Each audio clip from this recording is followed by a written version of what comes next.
To the Stratford Board of Zoning Appeals meeting on January 2nd, 2018. Prior to the public hearing, we'll be hosting a brief organizational meeting where we will be electing chair and vice chair for the year. My name is Jay Hibansky. I'm the Planning and Zoning Administrator. I will be calling this meeting to order at 7:02. The first order of business will be nominating a chair. Do we have a nomination? Yes, Mr. Commissioner. Happy New Year, everyone. I'd like to nominate Dave DeSulio as chair. Do we have a second? BZA. I will second the nomination. Any discussion? I move that the nominations be closed. Chair? Okay, all in favor? Aye. Aye. Motion carries unanimously, 5-0. Congratulations, Chairman DeSilio. Would you please come on up and I'll have you take over for the vice chair. I'll slide down.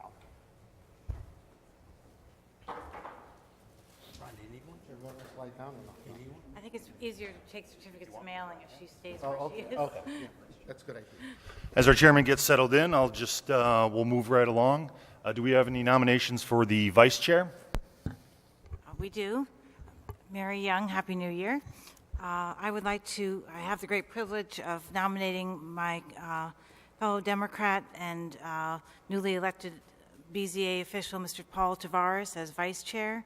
He has served the community in any number of capacities, and he has served this board for something like 14 months very well as an alternate. And it's, again, my great pleasure to nominate Paul for vice chair. Do we have a second? Happy New Year, Annette Streets, and it is my pleasure to second the nomination of Paul Tavares as vice chair. Any discussion? I'll move that nominations be closed for vice chair. Would like to take a vote?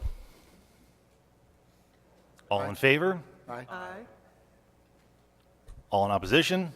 Motion carries unanimously. Congratulations. Thanks, Jay. And now we can close the organizational meeting for the Board of Zoning Appeals. Do we have a motion? I make a motion to close. Second? Do we have a second? Second. Seconded by Mr. Tavares. All in favor? Aye. Aye. Thank you very much. We're organized. Well done. Okay, good evening, ladies and gentlemen. At this time, I'd like to ask all in council chambers to turn off or at least set their phones on vibrate. Today is January 2nd, and the public hearing of the Stratford Zoning Board of Appeals will come to order to hear those petitions advertised for this session. For those of you not familiar with our process, each petitioner or their designated representative will present their case to the board. When they have concluded, board members will then have an opportunity to ask any questions they may have. I will then ask if there's anyone who wishes to speak in favor or in opposition to the petition. We ask that all petitioners to speak clearly and directly into the mic. After all petitions have been heard, we will then recess to our administrative session. Interested parties are welcome to stay. However, only board members and staff will be allowed to speak at that time. Please be advised that clapping or shouting in any way or expressing opinions on applications is not allowed or tolerated. And before we actually begin that, I'd like to welcome and congratulate Annette Sheets on her victory, and also Miss Young and Mr. Tavares on their election to the board. Thank you. Thank you. Okay, so Mr. Tavares, would you be so kind to read the first petition? Absolutely. 36 Parkway Drive, petition of John Rem, seeking waivers of the minimum side yard and maximum building coverage to construct a two-story addition to a single-family dwelling in an RS4 zone, the hardship being non-conforming lot and house location. Thank you, Mr. Tavares. Is the applicant or their representative here? If you'll be so kind to come up to the podium, state your name and address for the record, and then hand in your mailings to Ms. Sheets, and then we'll pass it along and we'll go from there. Yes, my name is John Ream at 36 Parkway Drive in Stratford.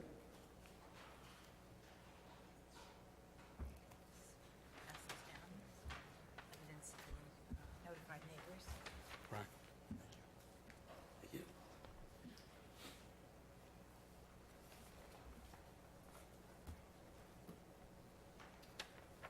So my petition is quite simple. My wife and I are looking to put an addition onto our home that we've been in for just about 4 years now. And to do that, it requires us to expand the size of the home. And what we have is a non-conforming lot in our zone, the R4 zone. The minimum allowable lot is 7,500 square feet. Our lot is 6,089 square feet. So we have a smaller lot than is normally allowed in the zone. So basically what we're asking for is the allowable size is 25% of the lot. We're asking for 25.2% of the lot, so we just want a little bit of extra space compared to what is allowed. That is the coverage allowance that I'm seeking petition for. The side yard variance that I'm looking for is to simply extend the existing structure. My house is 4.3 feet currently from the property line.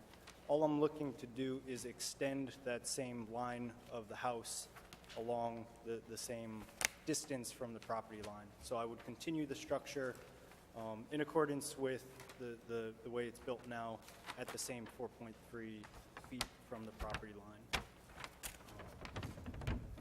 For what it's worth, I know we're looking at regulations here today, but my wife and I have a growing family, another child on the way, and we would love to stay in our neighborhood, and this variance is really the only way that we're going to be able to do that, to fit in the house that we now have. We have close ties to the neighborhood, very good friends with all the neighbors, and are a member of that community, so that is what we're asking for.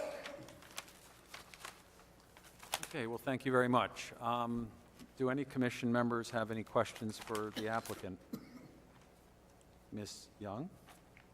Good evening. Congratulations on your growing family. Thank you. In particular, you mentioned you are close to your neighbors.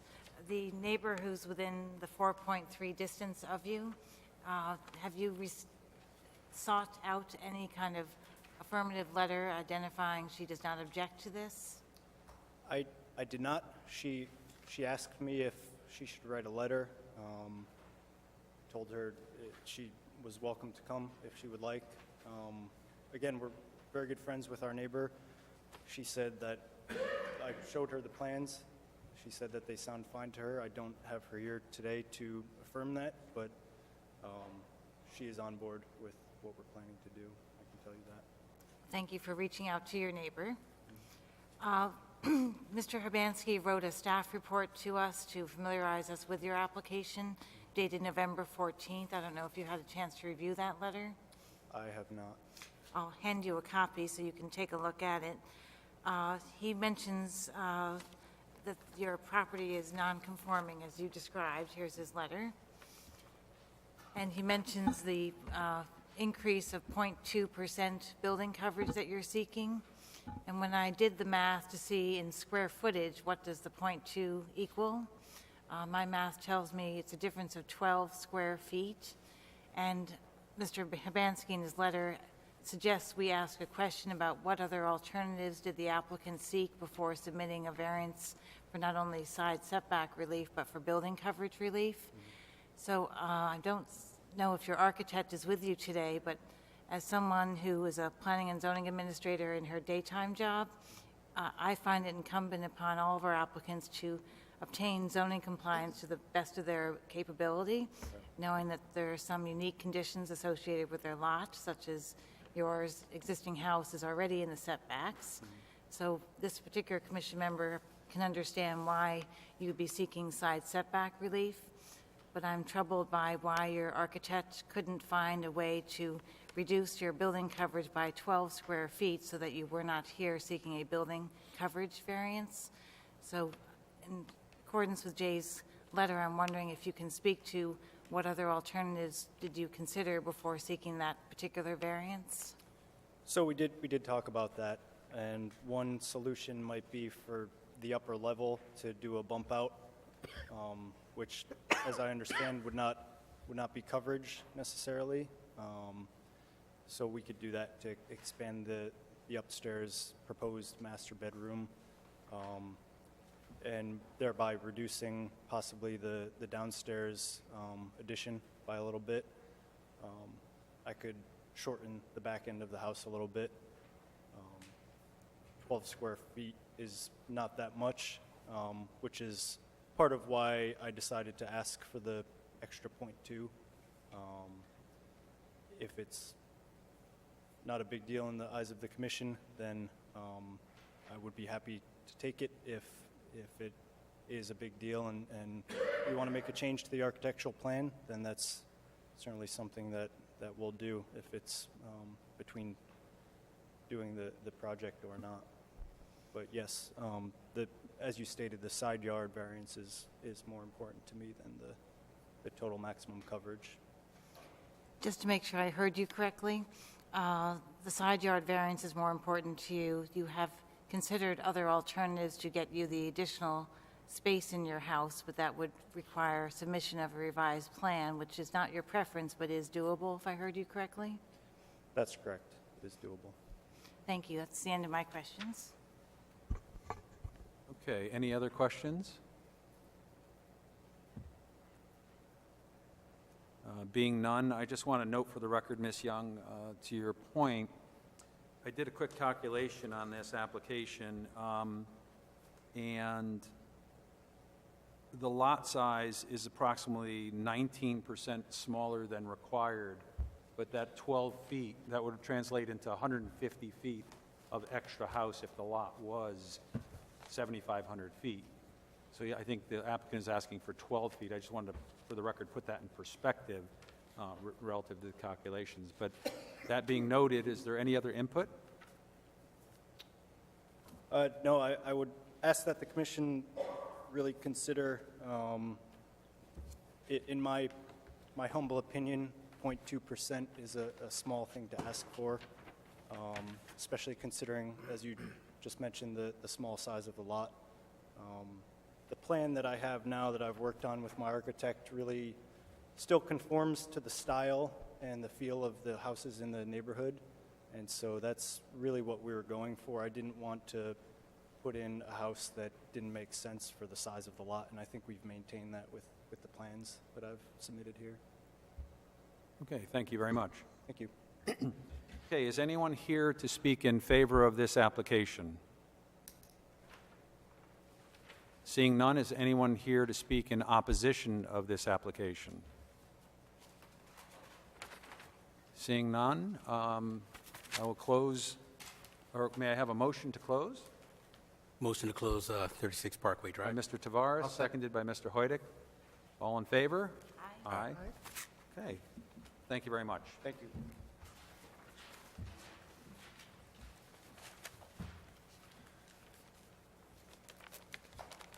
Okay, the second item on the agenda is 318 Orchard Street, but that is a camera view. I'd like to ask my fellow board members, on the agenda, it is further down, so would you like to hear that under the cam, or do you want to hear it now? Yeah, that's going to be an administrative item. Okay, so we'll pass on number 2.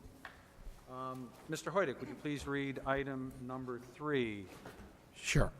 Item 3, 300-335 Benton Street, petition of 335 Benton Street LLC, seeking waivers of the minimum parking requirement 12.5.12 and off-street loading berths 12.8.6 for an existing manufacturing facility in an MA zone.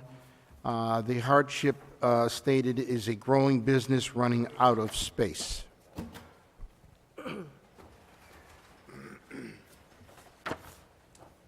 Okay, would the applicant or his representative, their representatives, please present their Good evening, appeal. ladies, Madam Secretary, Mr. Chairman, members of the board. My name is Barry Knott. I'm a lawyer with the firm of Knott, and Dunn, with offices at 1656 Main Street, Stratford. I'm here this evening on behalf of 35 Benton LLC, the managing member of which is David Kremen, who sits in the front row to my right. And David can be reached care of Stratton Industries at 180 Surf Avenue. I've just handed each of you a folder of exhibits to which I'll be making reference during the course of my presentation. At this time, I'd like to submit the certificates of mailing. And with respect to the exhibits, the first 8 of them are photographs of the subject premises. This is an application to add a 5,400 square foot addition connecting 2 light industrial buildings on Benton Street. Photo number 1 is a photograph of 300 Benton Street, which is one of the buildings. Photo number 2 is a photograph of 335 Benton Street, second of the buildings. Photo number 3, exhibit 3, is a photo of the parking lot in between the 2 buildings off of Benton Street, in which the addition will be built, and part of which the addition will be built. Exhibit number 4 is the rear of the building at 300 Benton Street. Now, these properties go from street to street. They go from Benton Street to Mazurek Avenue. Mazurek Avenue is behind, so the buildings face Benton Street. The rear of the building is on Mazurek Avenue. So that exhibit 4 there is looking at the rear of 300 Benton Street from Mazurek Avenue. Exhibit 5 is looking at that same parking lot you saw a picture of, and that is looking at it from Mazurek Avenue, the rear of it. Exhibit 6 is a photo of the rear of 335 Benton Street, looking at it from Mazurek Avenue. Exhibit 7 is a house at 346 Mazurek Avenue that my client bought. As you can see, it's adjacent to his 2 other buildings on Mazurek, the rear of which are on Mazurek Avenue, and the purpose of this acquisition is to raise this building and create a parking lot for the businesses that are located at 300 and 335 Mazurek Avenue. Exhibit 8 is another photograph of that same house, which I just described. Now, this is an application seeking a variance of Section 12.5.12 and 12.8.6 of the zoning regulations in order to allow my client to construct a 5,425 square foot addition connecting 2 adjacent light industrial buildings where he currently operates an aerospace manufacturing facility and warehouse at 300 Benton Street and 335 Benton Street. Specifically, my client is seeking a variance of parking from 62.4 spaces to 40 spaces and a variance of 2 loading berths to no loading berths, although technically we have 1 loading berth inside the overhead door that is located in the front of the proposed addition. We have also submitted a CAM application as the subject premises is located in an area which is subject to the requirements of the Coastal Area Management Act. This property consists of 49,875 square feet. It's about 1.13 acres, which represents the consolidation of 3 adjacent parcels, which have been assembled by my client over a number of years as his business grew. The first parcel at 335 Benton Street was purchased by my client's father on March 11, 1988, and consists of an 11,259 square foot, 1-story building on a 21,375 square foot lot. The second parcel at 300 Benton Street was purchased by my client on January 22, 2013. That consists of an 8,258 square foot building on a 21,375 square foot lot. The third parcel at 346 Mazurek Avenue, which is the house, was purchased by my client on May 2, 2017, and that consists of a single-family house on a 7,125 square foot lot. This house will be raised to create a parking lot to be used ancillary to my client's proposed facility. The proposed structure, when complete, will total 24,945 square feet, which includes the 5,425 square foot proposed addition connecting the 2 existing buildings. Now, if you looked at the package that I submitted to Jay initially, there were 2 site plans. One showed 62 parking spaces reduced to 50 parking spaces, or 52 parking spaces, and one showed 62.4 parking spaces down to 40 parking spaces. The site plan that is operative tonight, and the one which I would ask you to approve, is the one where we are showing 40 parking spaces, not the one that we're showing 50-some-odd parking spaces. The reason I submitted the second site plan, which is the plan that shows the ability to get 52 parking spaces on this site, was so that I could take advantage of the compact car regulation, section 12.6.2, and that regulation provides that in parking lots that are over 50 spaces, 35% of the spaces can be made to service compact motor vehicles. So by taking advantage of this regulation, we were able to fit 40 spaces on the site in a reasonable manner. And as you will see from my testimony, there is no way that my client will ever use anywhere near the 40 spaces, never mind the 52 that can fit on the site according to the other site plan. Accordingly, I would ask that you disregard that site plan that shows the 52 proposed parking spaces and treat the 40-space plan as the appropriate subject of this application. Now, I want to describe my client's business. Dave is the President and Chief Executive Officer of Stratton Industries, Inc., which currently operates in Stratford out of 3 addresses, 180 Surf Avenue, 300 Benton Street, and 335 Benton Street. Stratton Industries manufactures precision aircraft and aerospace components primarily for Sikorsky Aircraft and the Jet Propulsion Laboratory. The Jet Propulsion Laboratory is better known as NASA. So they supply Sikorsky and NASA. Stratton employs 70 persons, of whom 15 work at the Benton Street properties, the Benton Street buildings. As the proposed addition is anticipated to be used as warehouse and storage space to support the existing manufacturing facilities, no new employees are anticipated to be hired as a result of the proposed facility expansion. By the same token, no employees are going to be laid off or lost as a result of this proposed expansion either. The hours of operation are Monday through Friday, 7 a.m. to 5:30 p.m., and Saturday, 7 a.m. to 11 a.m. Stratton Industries was started by Dave's father in 1961 in a facility near the VFW Hall on Barnum Avenue Cutoff. In 1965, Stratton Industries moved to the Surf Avenue facility. In 1988, it expanded to 335 Benton Street. In 2013, the Kremens acquired the property at 300 Benton Street and completed their assemblage with the purchase of 346 Masrick Avenue in 2017.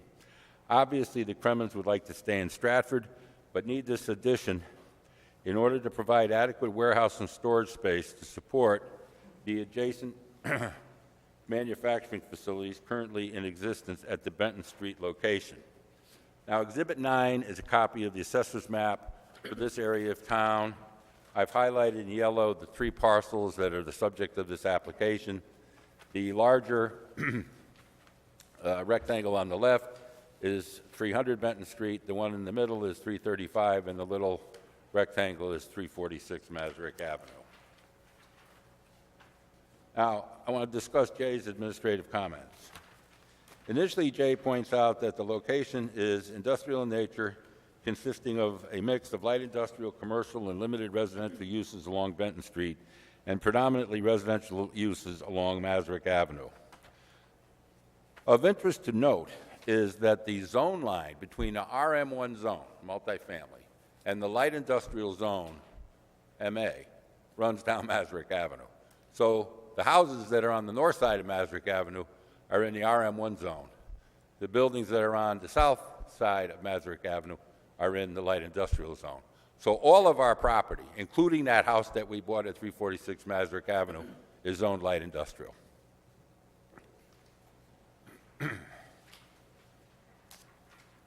Jay also inquires as to the total number of employees that would be working on a typical day.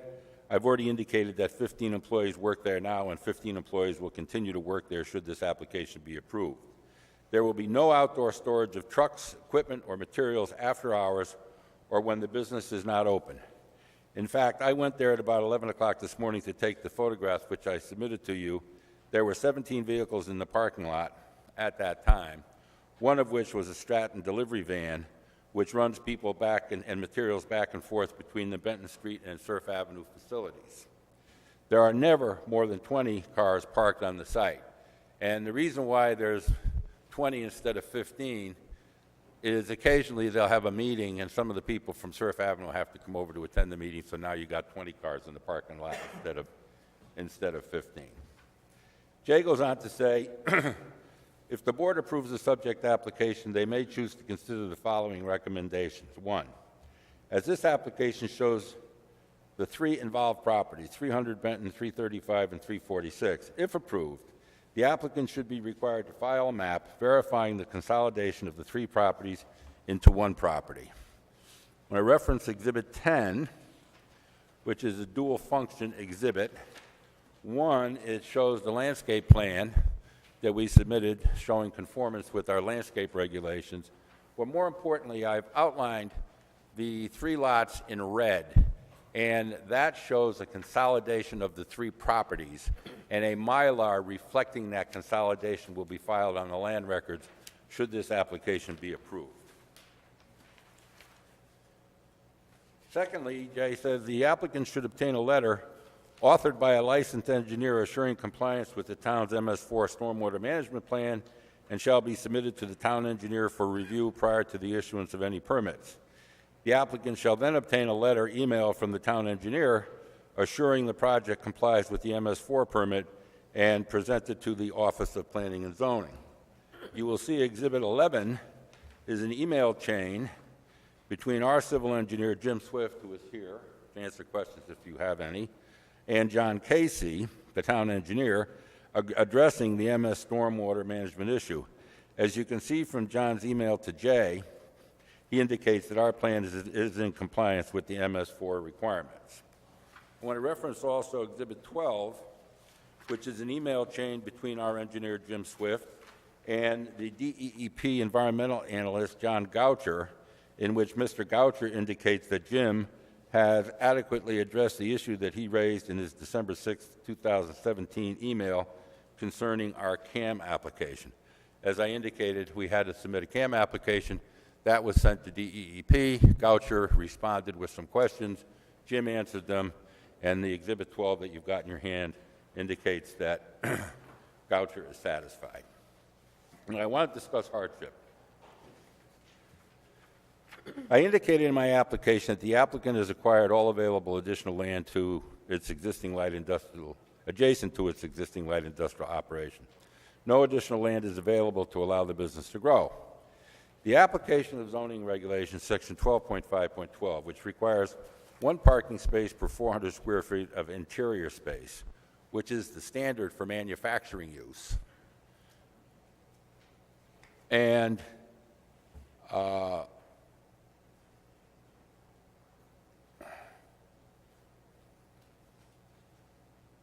a facility that is part manufacturing and part warehouse, which has a parking requirement of one space per 1,000 square feet, also represents a substantial hardship.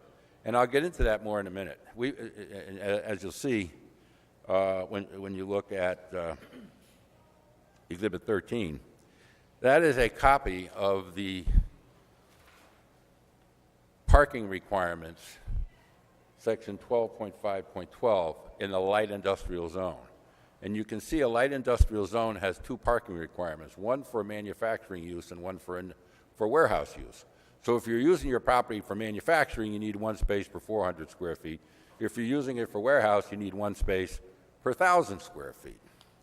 Well, that sounds simple and it should work. The problem is that the application of that regulation by the zoning office to light industrial facilities, it's Jay's position, and I'm not saying that he's wrong in taking this position. I'm just telling you what I think his position is. He can correct me if I'm wrong, is that any light industrial facility which contains manufacturing should be held to the manufacturing standard of one space per 400 square feet, even though a substantial portion of the interior space may be used for warehouse activity, where the regulation is one space per 1,000 square feet. In our case, the 5,425 square foot addition is going to be used for warehouse and storage and should be subject to the regulation requiring of 1 per 1,000, therefore requiring 5.425 spaces.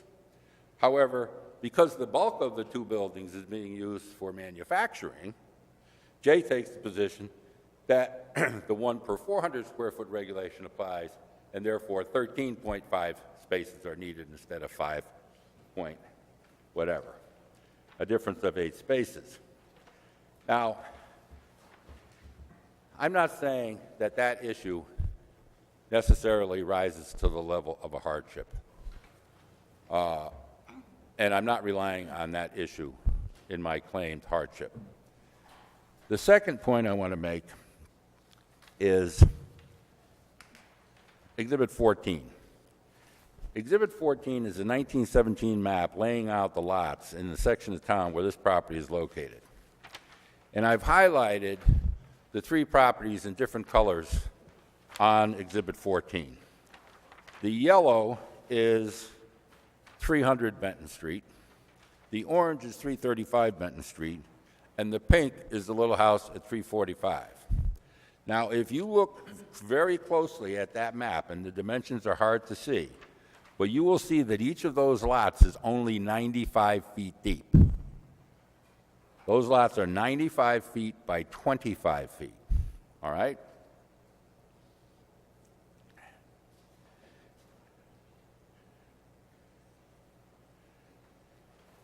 Exhibits 15, 16, and 17 are the deeds into my client for the 3 properties that are shown on Exhibit 14.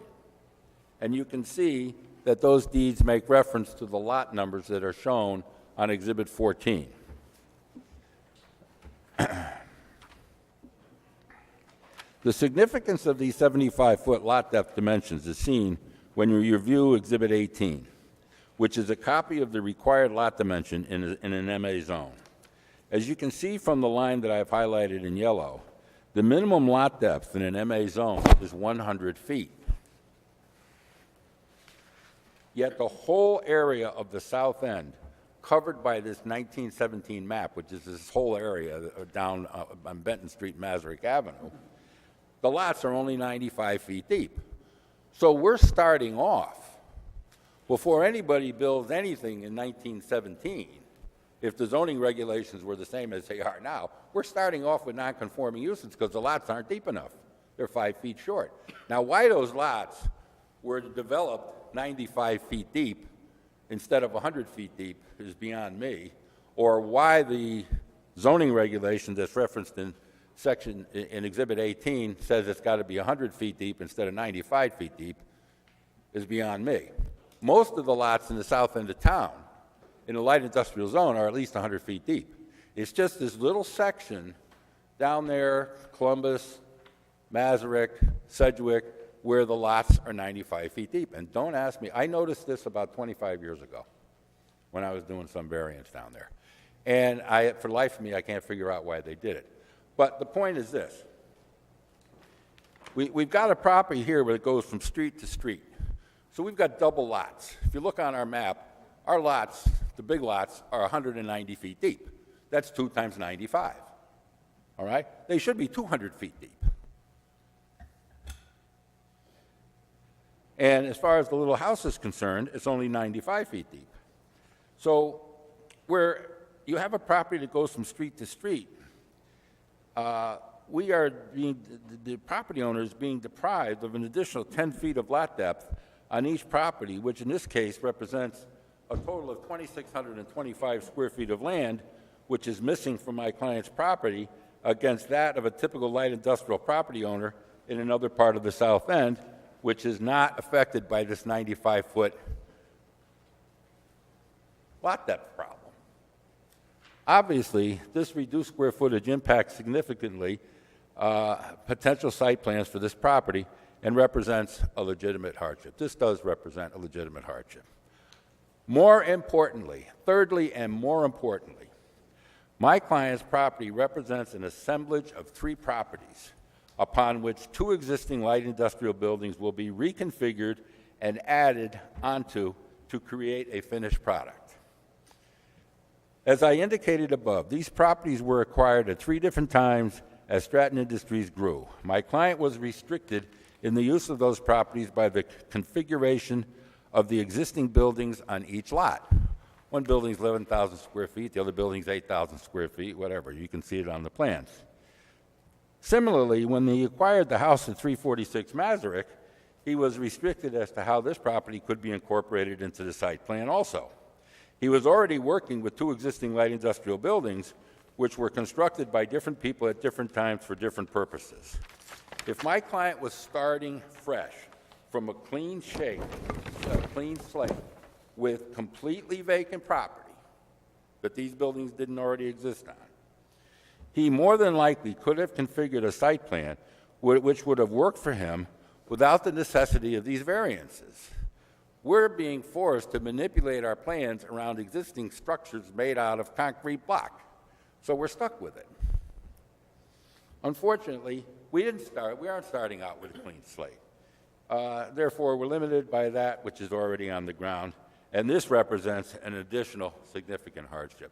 So for those 3 reasons, I submit that valid hardship exists. And finally, I would make your reference to Exhibit 19, which is a letter from Mary Dean, the Director of Economic Development, in support of this petition.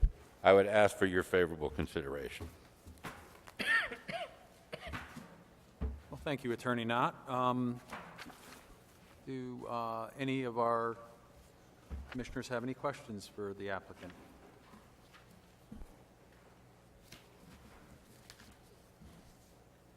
Mr. Hoydick?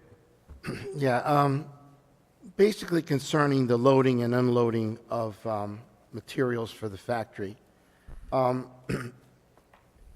Even with the addition of the proposed building, whatever deliveries and trucks are still going to go off the Benton Street side in between the 2 buildings. Correct. And you'll see there's a little door in the front of the addition, like a garage door. That is essentially our loading dock. Trucks can pull in there and dump their cargo, whatever it is. And that's adequate now for the nature of the business that is there. It is. Nothing is going to change here except we're now going to have a place to put stuff. Right now, there's no place to put stuff. Stuff is all over the place. Okay. I don't mean to talk about your business, but if it's like my office, stuff is all over the place.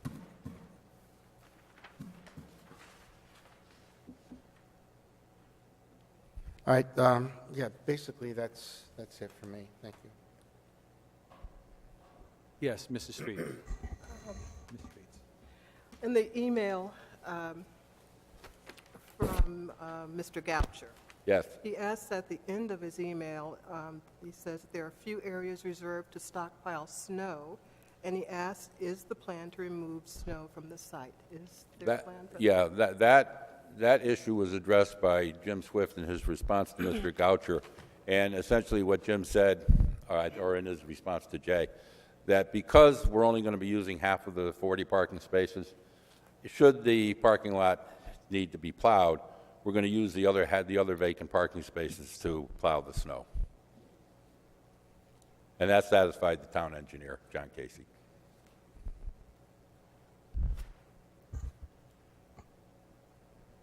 Thank you. Any other, Ms. Young? Do you have anything else? No, go ahead. I wanted to follow up with Mr. Urbanski on the point that Attorney Knott made about what he believed your interpretation to be about the zoning regulations and the minimum parking standards. If I heard Mr. Attorney Knott correctly, applying 2 different standards to a single lot was not an option in this case, according to the zoning staff, the warehouse storage in addition to the manufacturing.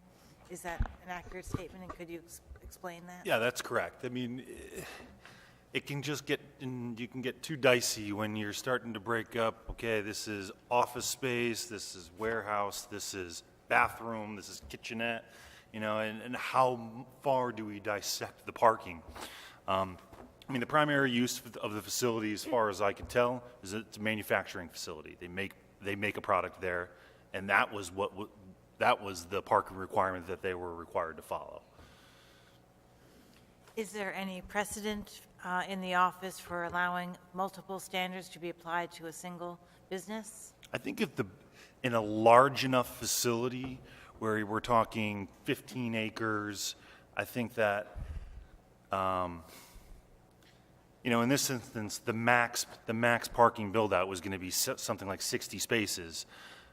Relatively small lot. When we're talking something 10 acres and we don't want them to provide 400 parking spaces when they only need 100, I think that's the time where we can be somewhat more flexible. I can answer the precedent question if you like, having You been might be around here for so long. Thank you, Mr. Hibansky, and if you'd like to expand, Mr. Knott? Attorney Yes, Knott? Jay would know this but prior to his arrival, I worked with 3 other planning and zoning administrators over 40 years. And previously, the planning and zoning administrators did break down the buildings according to how they were used, warehouse or manufacturing. So in this situation, they would have counted the 5,425 square feet as warehouse because we're using it as warehouse. Jay has the right to interpret the regulations the way he sees fit, and he chooses to do it the other way. But previously, Gary, Mike Bobko, and Doris McClellan did it the other way. Just to explore that a little further, if I may, the addition, is that going to be a separate building, or is it? No, it will be attached. Okay. It will be one building henceforth. So this will be, at the end, one U-shaped building? Yes, exactly. So I can appreciate from an enforcement standpoint, that might get a little dicey. How do you know they're just using that middle section, if you will, for warehouse storage? I'm not saying Jay's wrong. I'm just saying understand. it causes a problem for some people, us this time. Again, in the matter of exploring this further, as someone who was hesitant to see a parking lot be created just for the sake of it, when your testimony is we don't actually need that parking where the house currently exists. Again, your testimony is we're not going to increase the number of employees, so that's why I'm exploring this idea of what if we were to park it as warehouse storage? Is there any way to make this space independent of the others so that from an enforcement standpoint it would be easier to confirm on a spot inspection that this is being used for warehouse? No. We have got to connect this addition to the other 2 facilities because of the FEMA regulations. They have to be connected. It gets into a whole building and department issue as to whether you have to comply with the FEMA regulations or not. This has got to be attached to the other 2 buildings. I think I understand it being attached, but are there doors that can be closed so it acts independently of the others while still being attached? I've not examined your interior floor plans well enough to know if you have doors that will close, interior doors that close between the U sections. And what would you suggest, that the zoning enforcement officer come down there once a month and inspect to make sure that we're using it for warehouse space? Well, I would hope that the honor system would rule and there would be no need for any inspection. And what I'm saying is that the honor system should control tonight, where I'm telling you that this is what they're going to be, this is why they're building the thing. Mr. Kremen can get up and explain his logistical problem if you'd like. Dave? I'm not sure I needed that. What I was trying to do was to explore further your testimony. If I heard you correctly, we only actually need 5 more spaces if we were to park this at the warehouse storage, because we aren't actually adding to the number of employees, begging the question, why are we creating a parking lot where the house is now? It seems to be a paper exercise to demonstrate that you're going to be increasing parking as a demonstration of meeting the minimum parking requirements, although you don't actually need it. That's exactly what it is. It's a paper exercise, and it's a very expensive paper exercise because he spent a lot of money to buy that house in order to tear it down. But we did it because absent the acquisition of that property, I'd be standing here asking for a waiver from 60 parking spaces to 20. And, I've been around you long enough, Mary, to know that I think I might have a problem with that. So since your I think you're correct in your observation of me and the time you spent with me. So if I understood your testimony correctly, your client has already purchased this Yes, lot. It is yes. not a speculation No, purchase. correct. They own it. Was there any consideration given to creating a building that could be independent of the other for storage purposes on this site and parking for it at, the 5 spaces? Was any site plan considered of taking the need and No. addressing the need at 346? No, 346 is the barn of an old house. When you look at this proposed plan, you will notice that in order to create this 5,425 square feet, we only have to build 2 walls, the front and the back. The other 2 walls are already there. So this is the most efficient way to create this additional space by far. And we don't have to comply with the FEMA regulations because of the amount of money that we're spending on doing the renovation. We spent 5 or 6 months going over various site plans before we submitted this application. Did one of those include what I just described, No. but that was abandoned No. for the reasons you described? No. So on the FEMA point, if I understood you just now correctly, you're not triggering a substantial improvement, therefore you don't need to bring it into FEMA compliance? As long as the cost of the improvement is less than 50% of the value of the structure you are improving, you don't have to comply with FEMA standards. And that is what's happening Yes. here? You are not triggering a substantial Because we're only improvement? building 2 walls. And what goes on at the facility when a storm is imminently predicted? Is there any need This to? property, I mean, do you get Your- floods down there, Dave? You want to come up? Come up, please. The whole south end of Stratford is in a flood. You could just state your name for the record. I'm David Crown, president of Stratton Industries. Good evening, ladies and gentlemen. In regards to flooding, we have had no water enter the buildings. Do you have any plans for what if? Well, we know that with the FEMA's redrawing the lines and there's, climate change, and we're very well prepared. Even on Surf Avenue, we've been very fortunate, but, we have sandbags and everything else, so we've done really, really well, and we've had very little threat of flooding. So I'm not sure to whom wants to answer this question, is your new construction going to meet FEMA, but maybe the other portions of the building are not FEMA compliant? No, they aren't. The new addition will not meet FEMA standards. I don't think that was clear to me before, so thank you for clarifying that. It'll be built at the same elevation as the existing structures. And as a follow-up to Mr. Urbanski, we allow new construction that's not FEMA compliant? As long as it meets the requirement that Attorney Knott was speaking about, less than 50% of the value of the property, or some other factor that's determined by the floodplain administrator as the building official. That's different than what I'm familiar with, but thank you. Last question, Attorney Knott. My concerns are also about the future users of this building. If I understood the numbers correctly, we're at something like a 22-space deficit of your parking requirements versus your parking proposal, and that will run with the land. And there may be other operators who need more parking if they should occupy this building in the future.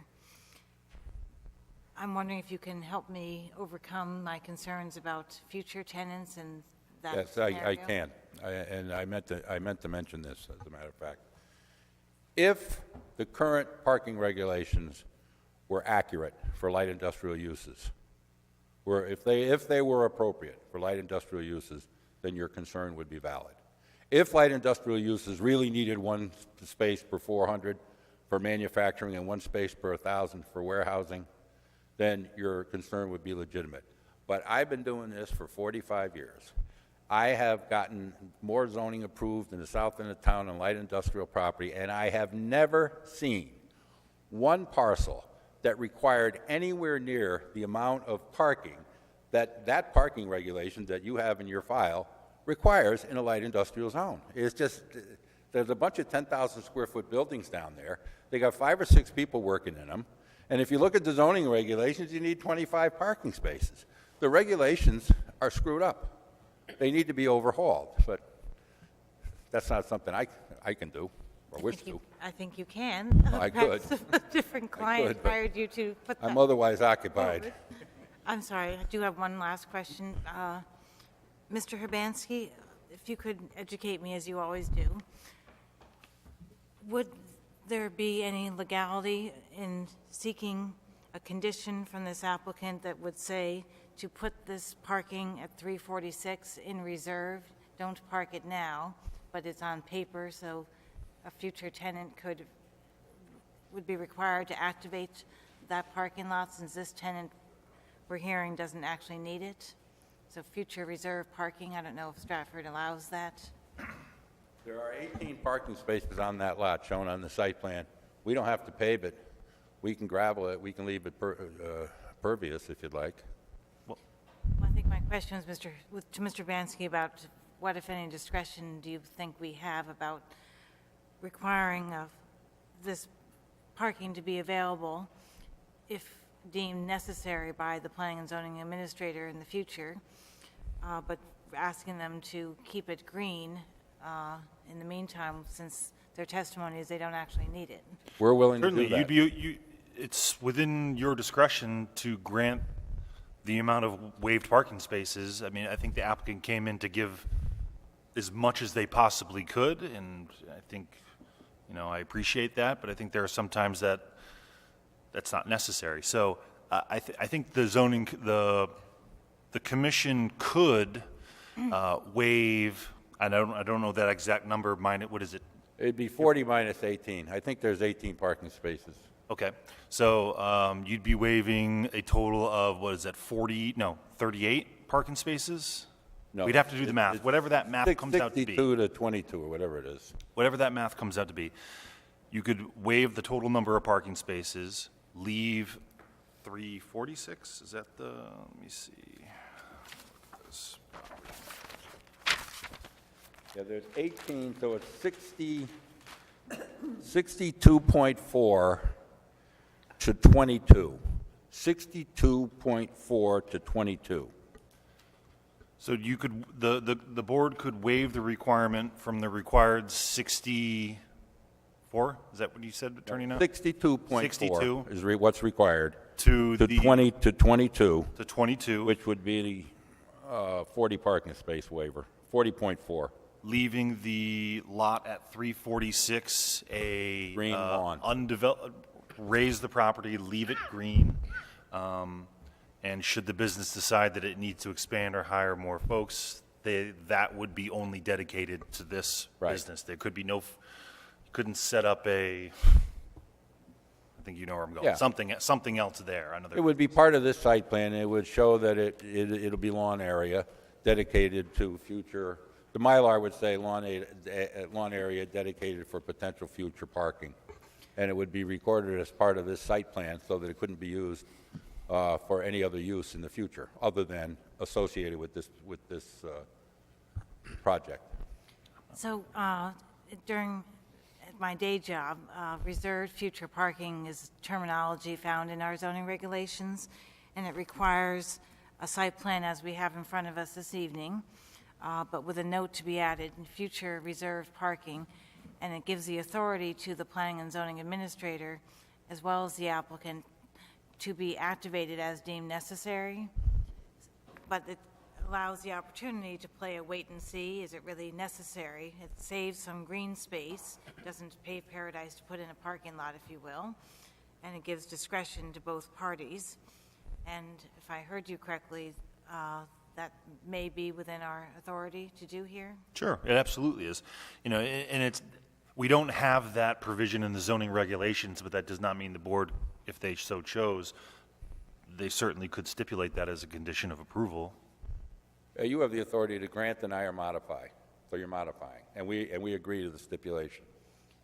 So I heard you suggest the house could be removed and taken down to gravel. What about if it was to be turned into grass, which I think would be... It will be turned into grass. It'll be planted, seeded and planted, and it'll create a lawn area. as we have the neighborhood on the other side of the street is residential, this member thinks that might be a preferable way to go, so I appreciate your being willing to consider such an option. Yeah, no, that's fine. We don't need the spaces, so that's fine. Be And- someplace to put the snow possibly, too. So how many spaces would that leave on site? 22. And your testimony is 17, or 15 rather, is what's needed, and occasionally that goes up to 20 when there's meetings? Right. Still, And that's with no on-street parking at all.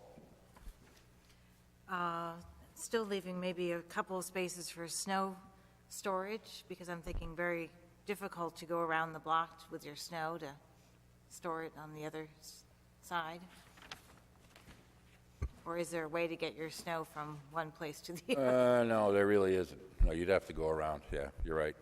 And I'm all for not creating more vehicular traffic if we don't need it down that street, half of which is residential.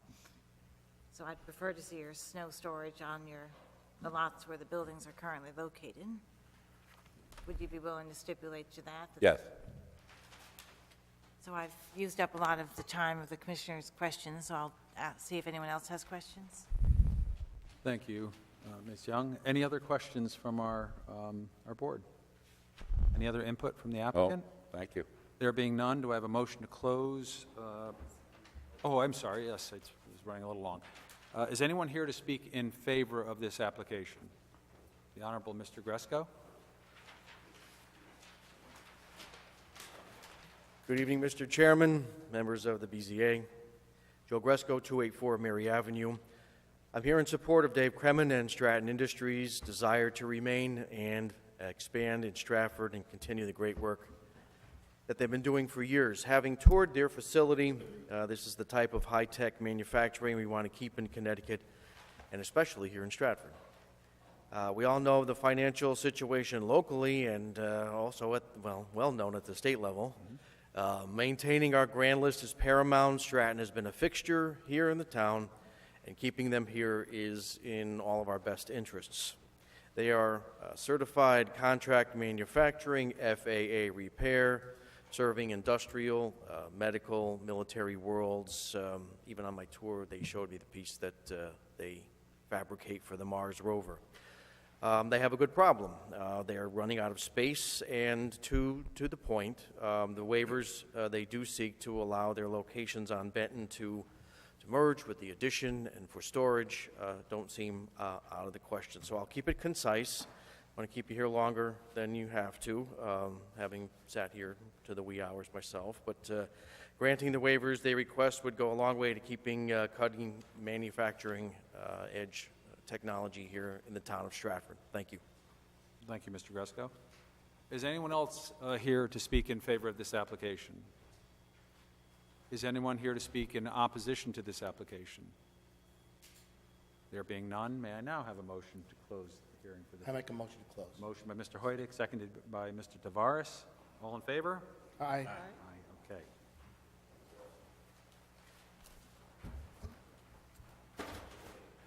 Ms. Young, will you please read item number 4 for us? Item number 4, 411 Barnum Avenue Cutoff, petition of KR Stratford LLC, seeking waivers of the prohibition of commercial signs, section 16.7.9, and the alteration of nonconforming signs, 16.5.3, for a shopping center in a CA zone, hardship, pre-existing sign, not viable, a use. Okay, will the applicant or the representative please submit the certificate of mailings and... Thank you. And also your names for the record. Good evening. Good evening. My name is Lois Arshevsky. Do I need to spell it? Yes, please. Certainly. ARCISZEWSKI. And I represent Leasing Solutions. With me here this evening is Patrick Lyons, Lyons. He is the principal owner of Leasing Solutions Incorporated. Each of us have over 20 years' experience in the commercial sign, billboard, or off-premise development industry. I'm in the business 22 years. Patrick grew up in the business, and he's 41 years old, so he's been in it for 41 years.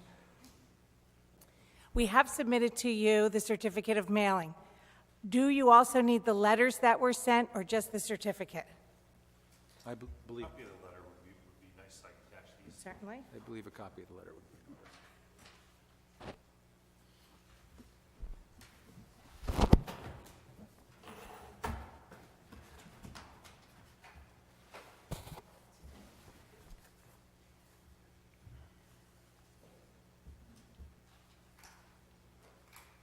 And before we get started, I must apologize right off the bat in being remiss in your protocol. We usually bring one set of exhibits that are either mounted and shown or distributed or shown on a screen. I do have 3 sets of all of the exhibits I'm going to refer to this evening. Some of them are in your application package, but some are not. So would you be so kind to share the 3 sets between you? That would be fine. That's okay? Okay, thank you.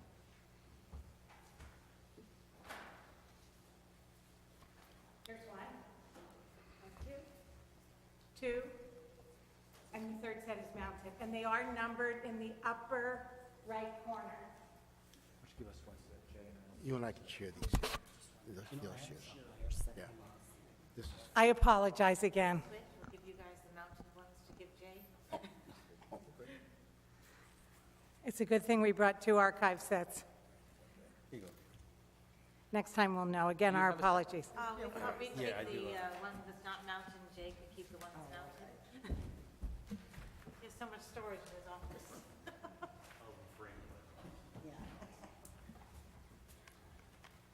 We're here this evening for a petition filed for property located at 411 Barnum Avenue Cutout.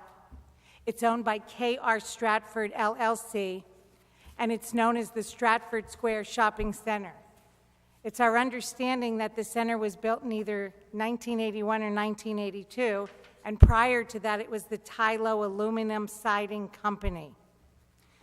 The property is located in the CA Retail Commercial District, and it's adjacent to I-95, 1/2 mile north of exit 32, West Broad Street. And if you look at Exhibit 1, you will see an aerial of the surrounding area, the shopping center itself, and Interstate I-95.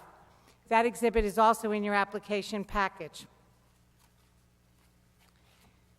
Adjacent to I-95 in this immediate area are 3 other commercial signs. Exhibits 2 and 3 show a sign south of the subject sign. And on the mounted exhibits, it's back to back. So, Mr. Chairman, if you flip that around, you'll see the other side of that Barrett sign. South of that is another commercial sign, and again, those would be exhibits 4 and 5. And immediately west of the subject sign is one more commercial sign that is owned by Lamar Outdoor Advertising. And those are exhibits 6 and 7. The subject of this petition is the existing sign located in the rear of 411 Barnum Avenue Cutout. And we are requesting relief from Section 16.5.3 of your ordinance and 16.7.9. Exhibit 8 shows a photograph of this sign from the roadside.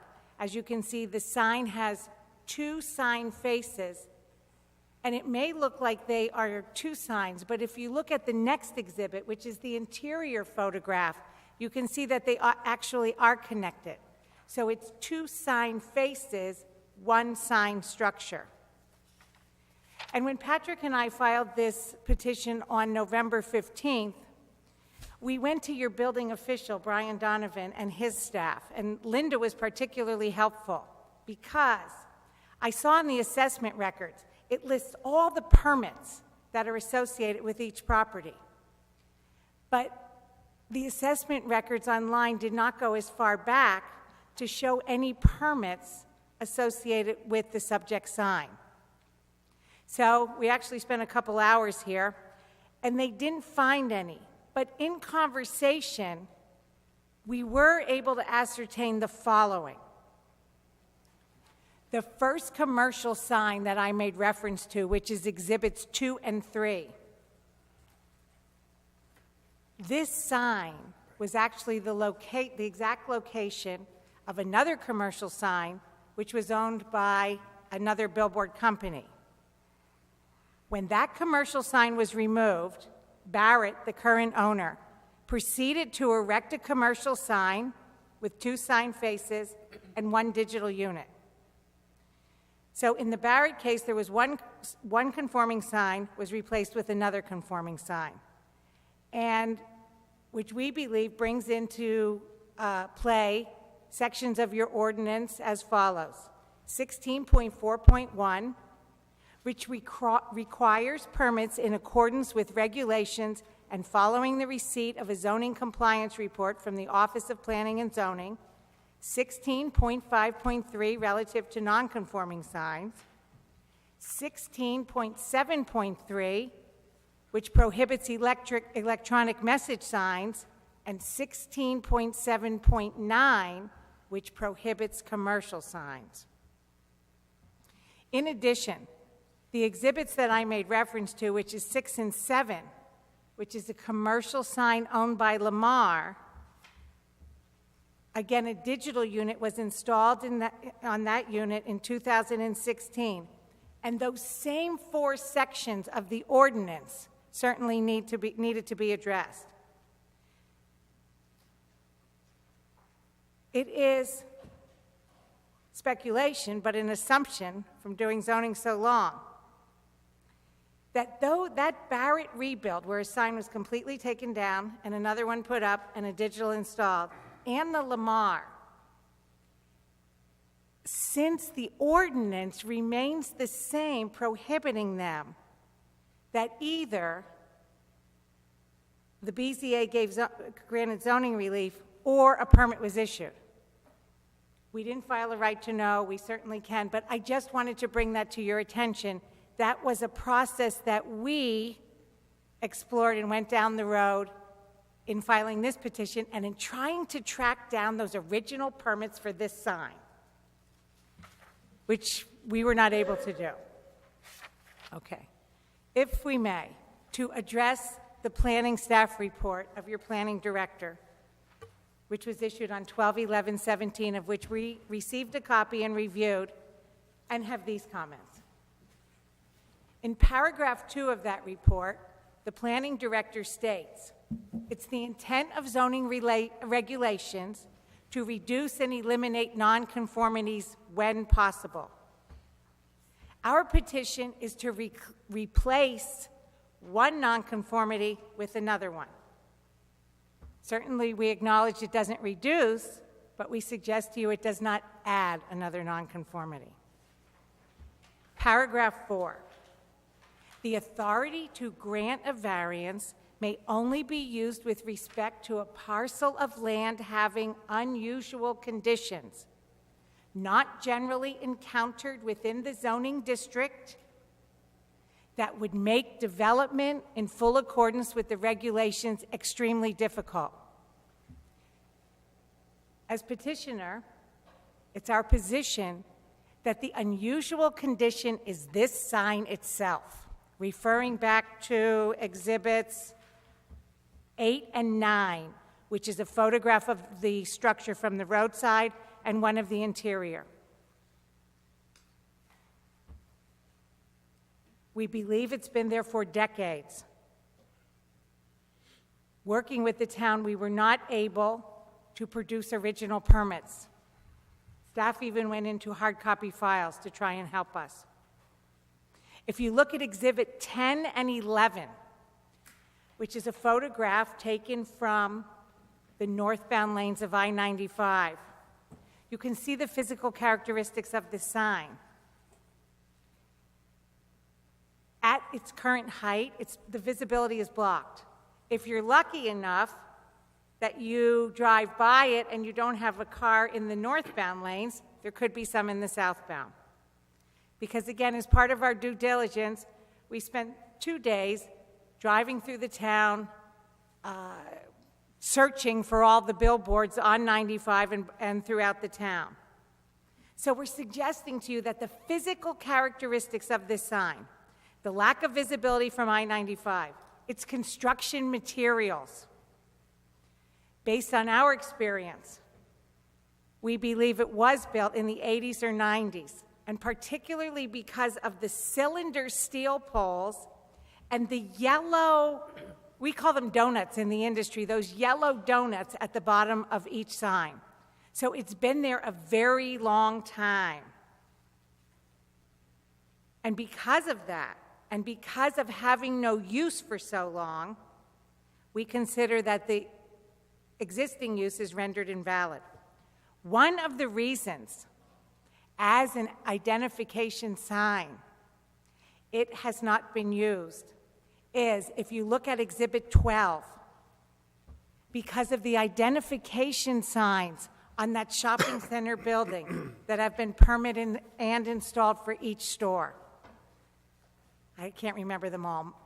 Marshall's, Mattress Firm, the next one is blank. There's a nail place, there's GameStop, there's LA Fitness, and then on the other side, there's more.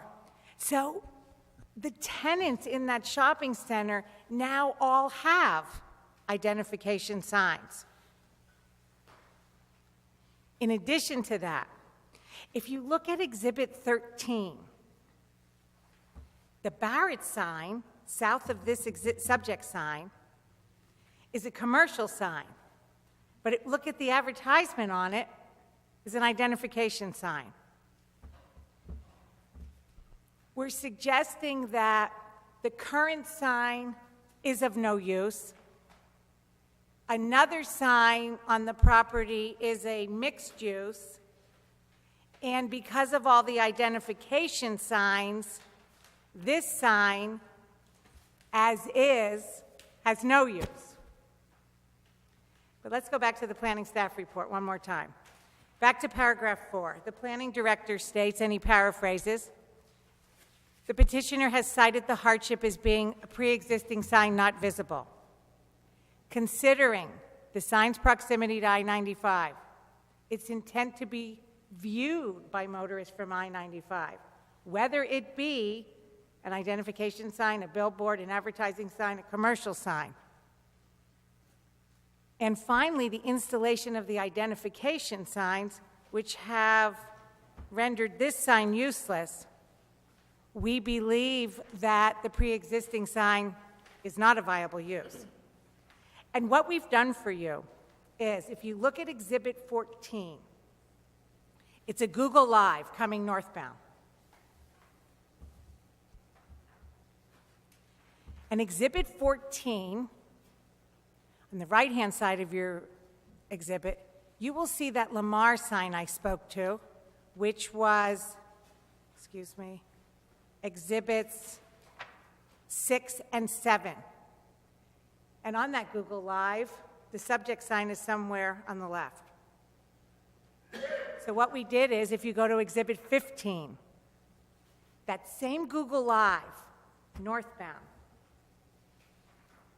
And now what we've shown is what we call a photo visualization of that existing sign rebuilt as a unipole. And the final exhibit, and almost final comments, with no suggestion, take a look at Exhibit 16 to show that Lamar sign on the right,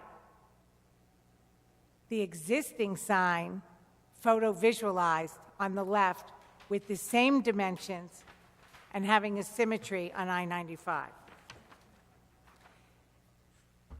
Our statement as petitioner requests, quote, that zoning relief be granted and conditioned upon the issuance of a Connecticut Department of Transportation advertising permit. The proposed commercial sign is in conformance with the Connecticut DOT. And again, it's the same conformance of those other commercial signs, one to the south and one to the east, that were removed, rebuilt, and with digital installed. We believe, and we suggest to you, that we've demonstrated a unique and unusual condition of this existing sign because of all the factors stated, but most notably, of all those backlit advertising signs on the wall. This proposed sign, we all know I-95, not just in the town of Stratford, not just in the city of Connecticut, but all the way up and down the East Coast. It's a limited access expressway. It is the East Coast major thoroughfare. It is conducive to commercial signs. Patrick and I rode the town of Stratford from your southern end to the river, your northern end. This was, I think, the third day we did it. And we also Google Lived it all several times. We're suggesting to you, based on our experience, the Connecticut DOT regulations require 500 feet spacing between commercial signs from the southern end of your town through those unipole signs that we call to the two commercial signs that are on the building on the east side all the way up to the river. With the 500 feet spacing required and the requirement on the Connecticut DOT that the land be zoned commercial or industrial. Those are the two in tandem, a C or I zoning and that 500 feet that it's spaced out, other than the subject sign. I know that was a lot in a few minutes, but I realized we were last on the agenda, so I didn't want to stretch it out. Questions, please. Okay, I'd like to begin. Sure. Do you want to ask first? I would like to ask a question, may I? Yeah, I have a few questions. Okay, Sure. you go first, Mr. Hoydick. The height of the existing signs right now is, to the top of the sign is how much? To the top of the sign is 31 feet. The proposed new signs are going to be how high? Well, the petition as it stands is the same height, 31 feet. So what do you gain? I mean, what is your gain if you're saying that they're not that visible now? Exactly. Well, the gain as is, because you have hit it right on the head with that question. The gain as is at 31 feet is only that it could be removed because of it's not physical condition, it's physical characteristics, and be rebuilt. But also, if you look at 16, which shows that visualization in symmetry, Patrick and I made the decision to put that exhibit in there. Based on this hearing this evening and this discussion Q&A and a summary, if the board will consider the petition and if the board agrees with what we're saying, even if a decision is continued this evening, because we always invite a board either with us or alone or together to ride that. You know, billboards, they're not unique, but the products on the street. As I teach my markets, it's not something you manufacture. It's out there. But if you would go and look at that and consider, we would amend. How do you, who gains ownership? The people that have the land there right now, or are you the owners of that sign? Or do you lease the space? Who pays taxes on the sign?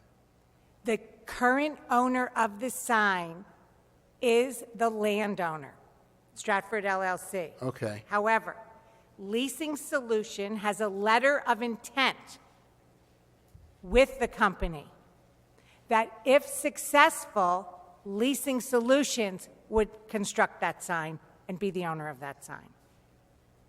Okay. Thank you. You're welcome. Other questions? Good evening. Hello? Just to make sure I'm clear on what I've heard you describe, you had, as one of your exhibits, a picture of the current tenants and their signage. If I heard you correctly, the current tenants have what they need. Therefore, this sign is proposed to address an off-site advertising need. Is that correct? To clarify that, I cannot represent to you that the current tenants have what they need. I can represent to you that the current tenants are not interested in using this sign, because that is something that the landowner, who is the current owner of the sign, has explored. But whether or not that's what they need, I can't represent that. I think you've answered my question by saying there is no desire of the current tenants to make use of that sign, which brings me to the last statement in the Planning and Zoning Administrator's comments of December 11th, where it appears that this is purely financially driven, this request. Well, it's not purely financially driven. There is something that has been there for decades and has no use. Is it a financial gain to the landowner? We have a copy of the LOI, and you can certainly see it. And the financial gain is something we address at each and every hearing. Is that part of the desire to do it? I would speak for the landowner and say yes. Is it the driving factor? At the financial gain to the owner, I would suggest no. May I disclose? Give me that LOI.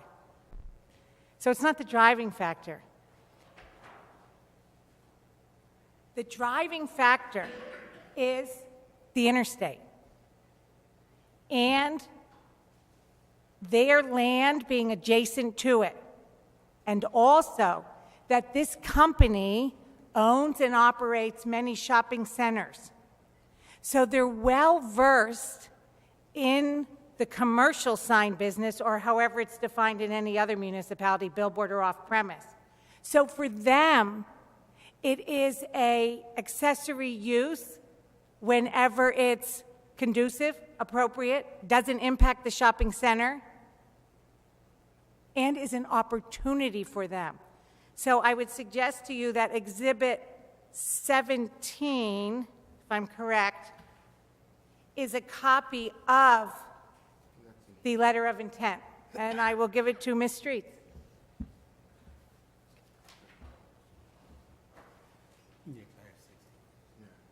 Did we all get Exhibit 17? This is another copy, or is this?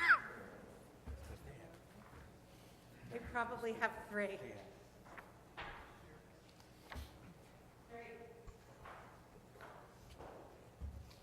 I think you've actually exceeded Attorney Knott in exhibit numbers this evening, so I'm trying to recall if you had already Well, provided this, or if this I'm was... so angry at myself for not thinking. I saw the attorney in the prior case hand out the folders, and I was like, so. Can you summarize what we're looking at?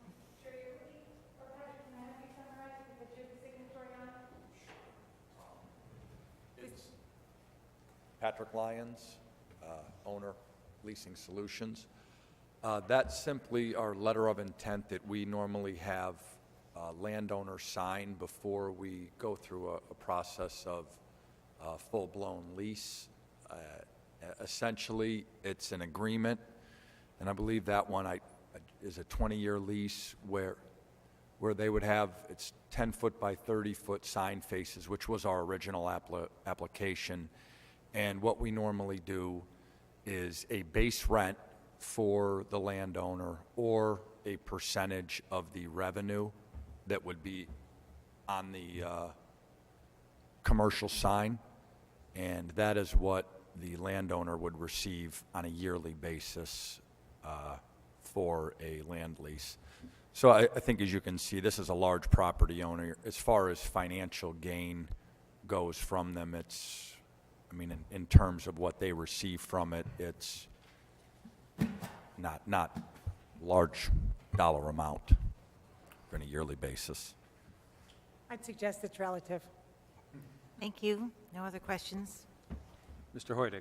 I have an additional question. The illumination of the sign. Yeah. You can't tell by the original or the existing sign how it was illuminated. What is your plan for illumination? The illumination would be LED lights, which are mounted on the bottom of the sign face.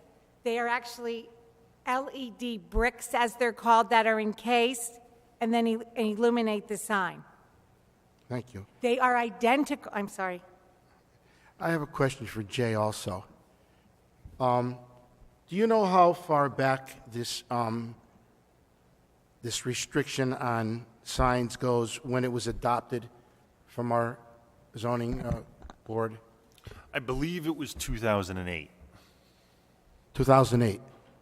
Yeah, I happen to recall, I was an alternate around that time, and I happen to recall the controversy and why it was adopted, because the board, and there was a lot of input from the public, that they were afraid that Stratford was going to become the post road in Milford, where there was a sign every 200 feet. It was an obstruction for drivers. It was unsightly. It just diminished the character of the town. Does that play any role in our decision on this application? What the intent was, why this was adopted? Well, I'm not a participating member, but if I were sitting on the board, that would be something that I would certainly be considering as to what the intent and purpose was of no longer permitting commercial signs that have off-premise advertising. Okay, thank you. May I comment? Yes. On that? This, which you're all familiar with, this is your zoning map.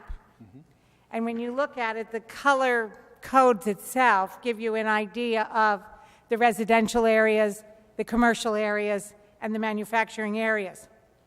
Again, I speak for Leasing Solutions and the 60-plus years of experience between us. In the town of Stratford, and we drove it, I would suggest to you the most desirable, the only viable roadway for commercial signs is Interstate I-95. Now, did we see some signs elsewhere in your township? Yes, I've got a bag of photos to show you, but I'm suggesting that. And the fact, based on what Mr. Donovan told us, with those commercial signs, the one that was rebuilt and converted, the thinking was, as was told to us, that the town's position, and I have it in my notes from 1115, was that those signs were allowed by the Connecticut DOT, and they were not near residential, they were not on arterial or local roads, they were on a limited access expressway. So I can't tell you what happened in 2008, but I've been down this road before. So I'm in no way suggesting a text amendment to the ordinance. I know that procedure in itself. However, based on our measurements and our drives, there is nowhere except for this subject sign that you can get a Connecticut DOT permit. Because keep in mind, for this type of sign, whatever it's called in whatever municipality it's in, quite frankly, in whatever state, if the roadway is controlled by the DOT, you need 2 permits. Not one or the other, you need both. So, just a comment on that. Any other questions? There being none, is there any other input we'd like to add? No, thank you. Okay, I appreciate your time. thank you. Is anyone here to speak in favor of this petition? Is anyone here to speak in opposition of this petition? There being none, a motion to close 411 Barham Avenue cutoff. Ms. Young, seconded by Mr. Tavares. All in favor? Aye. Okay. And now I need a motion to close the public hearing. Motion by Mr. Hoydick, seconded by Ms. Young. All in favor? Aye. Okay, the public hearing is now officially closed. Okay, the next item on our agenda is, let me see here, approval of the minute, let's do, I'm sorry?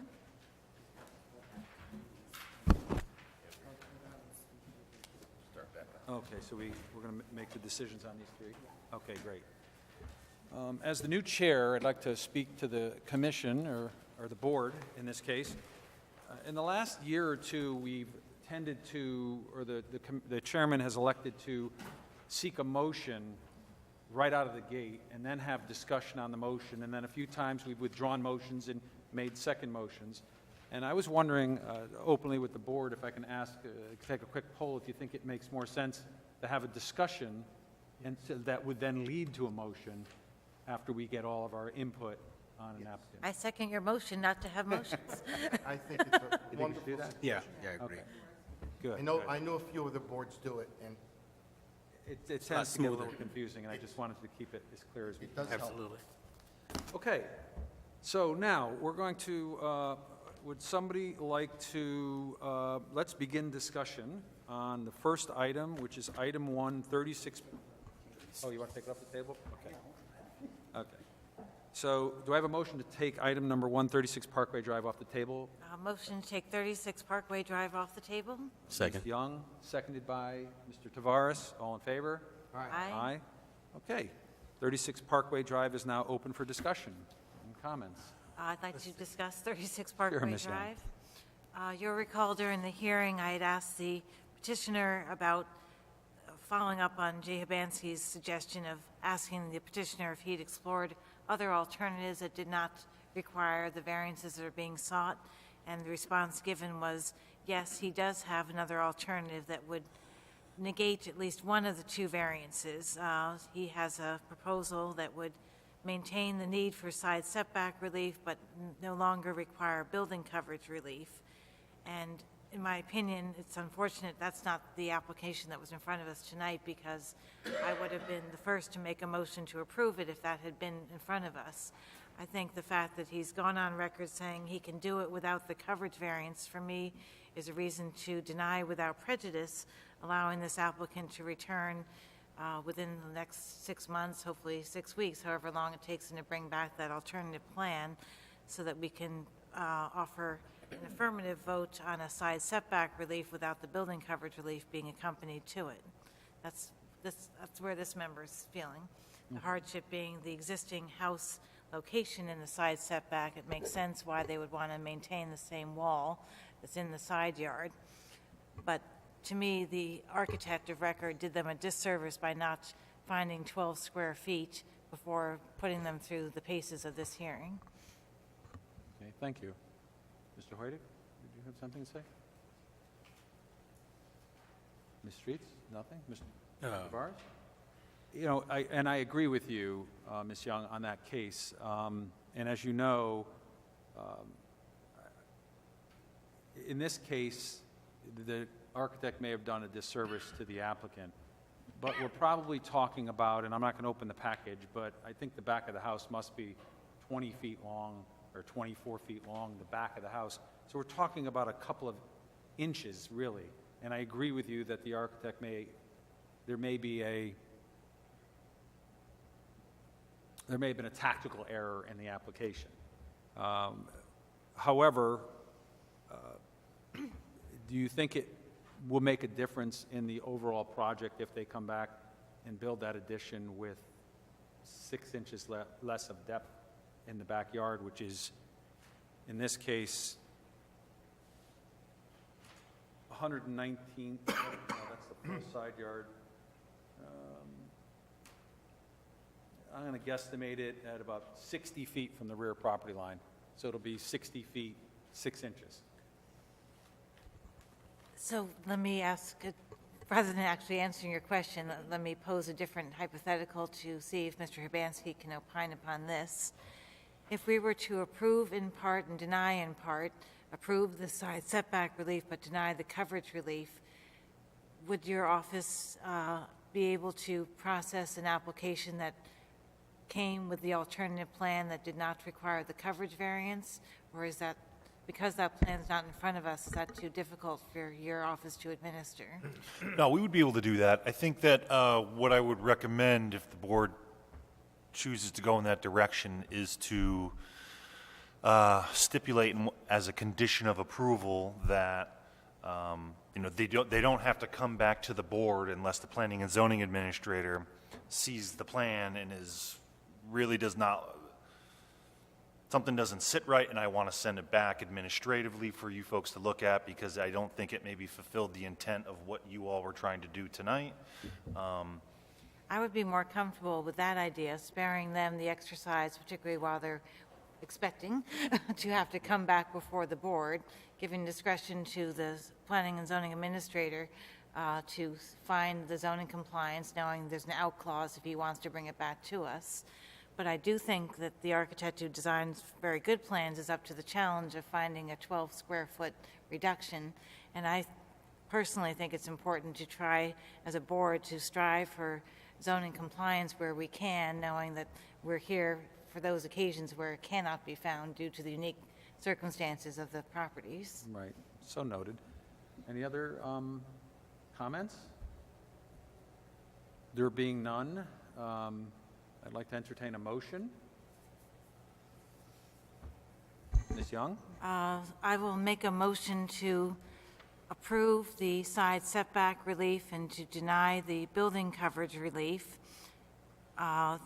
with the condition that the applicant modifies their plans so as to conform to building coverage upon approval by the planning and zoning administrator, with the provision that Mr. Hibansky can return it to this board if he feels inclined to do so to get clarification. Am I being too wordy? I think I am. I've got the picture. I think I can put that into something that's... That the hardship rationale, which we always need to cite before granting any variances, is that non-conforming lot size in the existing house location. Will someone second my motion? Okay, so let me read the motion again. The motion is to approve the side yard waiver, to deny the coverage waiver, hardship being stated that there's non-conform, pre-existing house is non-conforming at the side yard, and they're not increasing the non-conformity. Is that correct? There was a condition in there, the condition that they modify their plans so as not to trigger a building coverage requirement. I think Mr. Hibansky suggested it's better for us to cite this as a condition. I didn't hear you recite that in your summary. Okay, so noted. Do we have a second? Second. Seconded by Mr. Tavares. Any further discussion? All in favor, let's do this. We're going to do it a little differently. We're going to do a roll call vote, and I'll do it in the order that I have it on my list. Ms. Young? Aye. Mr. Tavares? Aye. Ms. Streets? Aye. Mr. Hoydick? Aye. And the chairman, aye. Passes 5-0, partially approved, partially denied. Okay. By the way, Annette, I want to apologize. When I typed your name here, I have your last name incorrect. So earlier I misspoke, and I want to apologize. I was going to tell you later, don't worry. Okay, the next item on our agenda, would somebody like to make a motion to take 335 Benton Street off the table? Mr. I will Hoydick? make a motion. Mr. Hoydick, seconded Second. by Second. Mr. Tavares. Benton Street is open for discussion. Mr. Hoydick. I would just like to make a few comments. First of all, I thought that the suggestion by Ms. Young was very good in terms of raising the house and making it an open lot, just a planted lot for now, was a good suggestion. As it stands, I don't believe that just by the nature of the business, I happen to go down that road often, As a matter of fact, the company that's just across the street, Hulse Heating, he's a friend. So I go that way often. And I never see any congestion in terms of trucks parked on the street or cars, along the Benton Street. I don't think they need that amount of parking right now, and it leaves the option of down the road, should it be necessary, right. They can come back before us, or we can make a condition that they have the option of paving it, but I just thought it was a good suggestion. Mr. Tavares? Yeah, I agree. Always keeping options open for the future because, as we know, places change. So I definitely support that. I agree. I particularly like the idea of having a green space there, open for future use if necessary. And my question would be, in the event this business continues to grow, and we approve this, and they lease the building out, how do we get them to pave the parking lot that they just proposed to build? Well, in my hypothetical, I was suggesting an approval. A condition to the approval? Well, the condition to the approval that this site plan be accepted as the parking layout, but the condition being not actually implemented as shown on the plans until such time as deemed necessary. And I was suggesting by the planning and zoning administrator and or the applicant. But Mr. Hibansky may have an opinion as to who decides. I'm just wondering how enforceable, is that enforceable if it's conditionally granted, and then let's say 5 years goes by, and they start the building, and all of a sudden somebody has 25 and more employees, and they're parking all over the street, you get the call. Or maybe you hit Powerball and you're gone, and the next guy gets the call. But either way, how do you enforce that? And I'm not a lawyer, maybe we should, I wish we had counsel here. We have, as I mentioned on the record, similar language in the Westport zoning regulations that allows us to activate reserved parking as deemed necessary. Okay. And because, in my opinion, we got on the record that the applicant agreed to that, therefore, in my opinion, it makes it enforceable because it was an agreed-upon condition.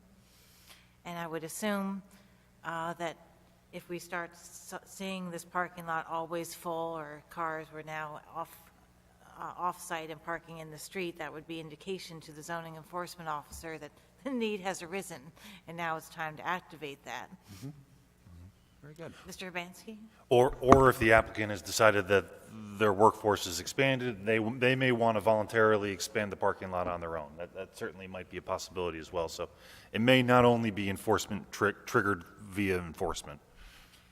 That's how it works in Westport. It's a two-way street if they deem it needed or if the staff finds it appropriate. But the good news is, I think, when you get the stuff on the record that everyone's in agreement, then it doesn't become an unenforceable condition. Any other input? I'll entertain a motion. If we're done talking, I'll make a motion to approve the application I don't have the address, but Ben, 335 Ben. 335, and include 336 into one site plan, one consolidated Merger. application, with the condition of raising the building on the, what's that street? I think it's Masrick. Masrick Street, and reserving it for an unpaved lot right now, and with the suggestion of Ms. Young making it a condition that down the road it would have to be incorporated in the plan of any expansion or anything like that in terms of, that parcel. In terms of the hardship, I kind of go along with Mr. Knott's reasoning, seeing that they are not back-to-back 100-foot parcel lots. It would appear by looking at the overview of the surrounding lots that they were cut off by 5 feet for whatever reason. And it kind of makes it non-conforming, in my opinion, because of that. So I would go along with that reasoning in terms of justifying his hardship. I don't know if anyone else does, but it seems to be a valid reason. And that's my motion.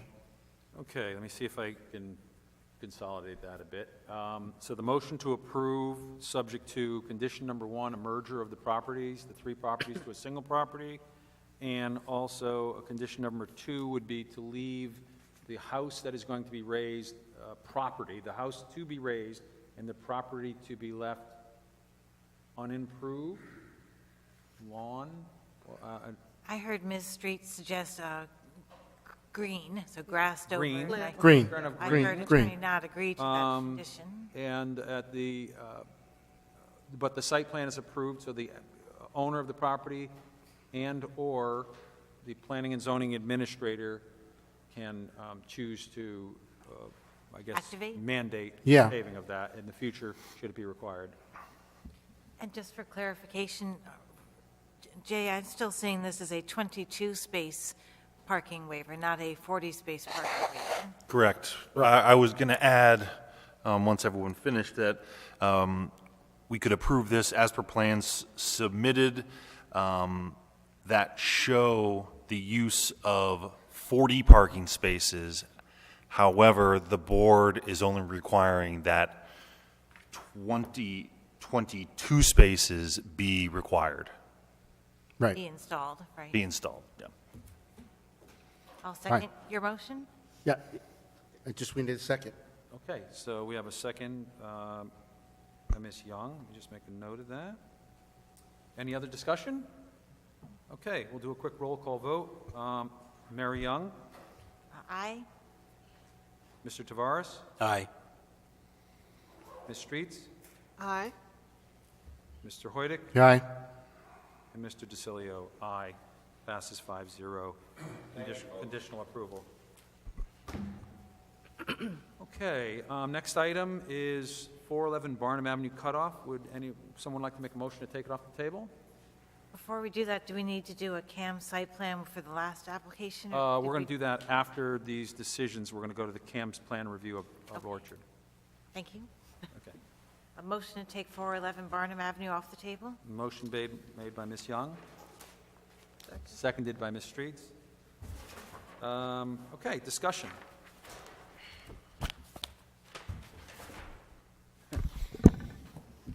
Actually, if I may interject, before discussion, I'd like to reference a letter submitted, and I'll put my comments in the record here, by Patrick Lyons, dated 11/1/17, which was in our package, has some handwritten notes on the bottom. I actually spent quite a bit of time last night when I was watching the football game, going through the zoning manual, many different sections in this package, and I visited the site. And the letter states, the petitioner requests necessary relief to remove the existing sign and replace it with a unipole sign to have the same dimensions, height, sign face, and to be operated and maintained as a commercial sign. And I know that's the declaration of the applicant. However, one of my concerns is that if we do approve it, and now it is a commercial sign, can it be made bigger, taller, wider, and once, go to zoning for an approval on that? So that was one concern I had. The other concern, and the really major concern, and this really has to do with whether or not this application should be being heard by us, and that is that this is a change of use. I looked 6 ways to Sunday to try to say we're just repairing a sign, but we're going from and I'll get the zoning regulation book out and tell you what I came up with. My notes here. That's not it. Here it is. There's tabs everywhere.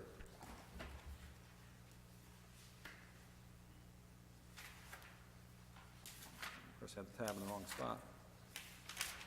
It was 16, right, Jay? Oh, okay. We're going from an outdoor advertising sign, which is what it currently is, or was, or has been used as, to a commercial sign. So we're changing the use. And it is my understanding that this board really doesn't have the authority to change uses.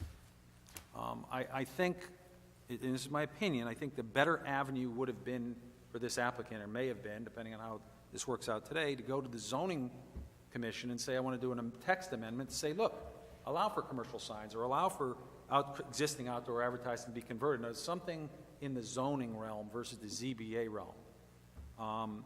Based on Jay's letter, and I have no reason to doubt this part of his letter, if I can find Jay's letter. I have it here, Jay. And I'm on the wrong file. No wonder it didn't look good. I'm on the wrong file. Here it is, right here. It says, the applicant is seeking relief from 1679, which prohibits a commercial sign, and historically the town of Stratford has considered use variances as invalid. So we don't issue waivers on use. In other words, if you want to put a bowling alley where it's supposed to be something out, that's a use waiver. So we don't generally, I would think, approve those. But that's my input. I've talked too long, and I want to hear from the rest of the board. Mr. Chairman, along those lines, I was wondering if it's common, or if it's, something that is done before, that we refer this back to zoning and get comments on the application before we vote on it, to see if they feel that we have the jurisdiction, or that it's appropriate that we make this change that they were so defined in that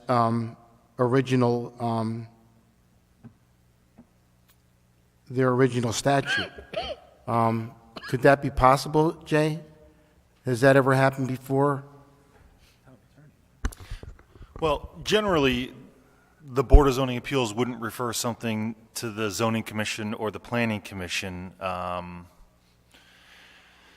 particularly like this. I mean, this board is the one who would be interpreting appeals. If someone disagreed with my statement that says, historically, the town has considered use variances invalid and it shouldn't be approved because of that. Mm-hmm. I know that opinion still stands with the current town attorney.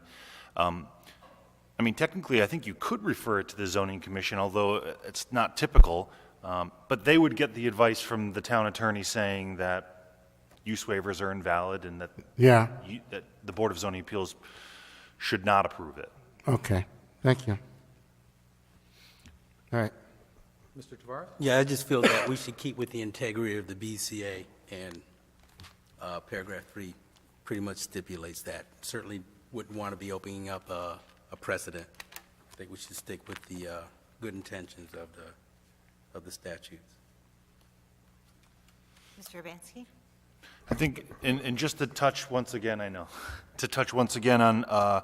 what Chairman DeCilio mentioned, is that, maybe the better course of action might be for the applicant to propose a text amendment to the Zoning Commission that says commercial signs are allowed under these set circumstances, whatever it might be.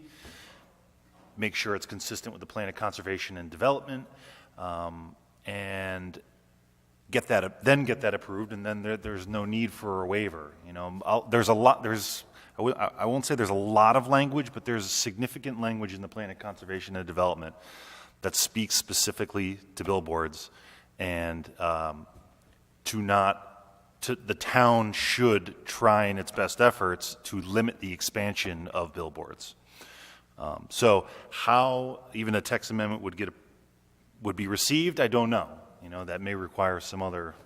On that point, if I may, I agree with our chairman that I think there's a different forum this applicant could be in front of, but having worked on that plan of conservation and development, I, for one, will be at that meeting to say, don't do it.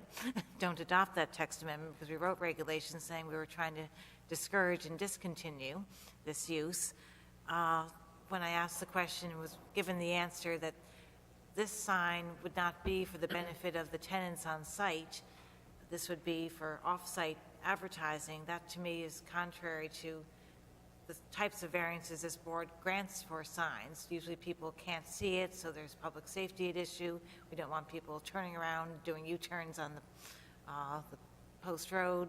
So I am not persuaded that there is adequate hardship that's outside of there being a financial nature attached to it. So I would not be supporting the granting of this variance. Any other comments? Before I ask for a motion, Jay, if this was tabled, do we have enough time on the clock to get to next month's meeting? In other words, when was this submitted? Yes. 65 days from... Yes, we have 65 days. This is the first, let me just double check. 65 days from the hearing date? Or It's 65 day, they have 65 days to open the public hearing, which we've done. Yep, and then we have another 65 days to determine, well, we've got 35 days to close. The applicant can, or the commission can request an extension of up to 65 days I total. just blah, blah, wanted, blah, blah. if someone on the Yes. board wanted to make a motion to table, getting town attorney's opinion before acting on it, we can do that, or we can make a motion to approve, or we can make a motion to deny. The answer is I just yes. didn't want to have that statutory, for those on the board that don't know, and I don't know the law, I'm sure Jay can speak to it, but I believe if you don't act within the statutory period, it's automatically by statute approved. So if we sat on our hands for a couple of months trying to figure something out, and that clock hit zero, the applicant is... It's automatically Is my understanding correct or incorrect? That's not my understanding, so I Oh, would... what is your understanding? When we get into other comments later on in the evening, that would be a good question. Okay. That we can all benefit from hearing from about what does the Stratford Town Attorney say about statutory time periods running out and the effect thereof. Sure. But I think we're well within the statutory framework, whether we vote tonight or vote next time. Okay, perfect. That's what I was concerned with. Okay, so do I have a motion? I would make a motion to deny the application as due to lack of hardship. So we have a motion to deny by Ms. Young. I also think that there was a point made that this is outside of our authority to be granting a use variance. But I Okay. want to have both reflected in case an attorney argues that point successfully at a later date. I do not think the adequate hardship was demonstrated. This seems to be financial in nature. Okay, so we have a motion to deny because there's no hardship and it's outside of our authority. Second. Seconded by Mr. Tavares. Any discussion? On the motion to deny, roll call vote. Ms. Young? Aye. This is a motion to deny, okay. Mr. Tavares? Aye. Ms. Streets? Aye. Mr. Hoydick? Aye. And I vote also aye. So the motion to deny passes 5-0. Okay.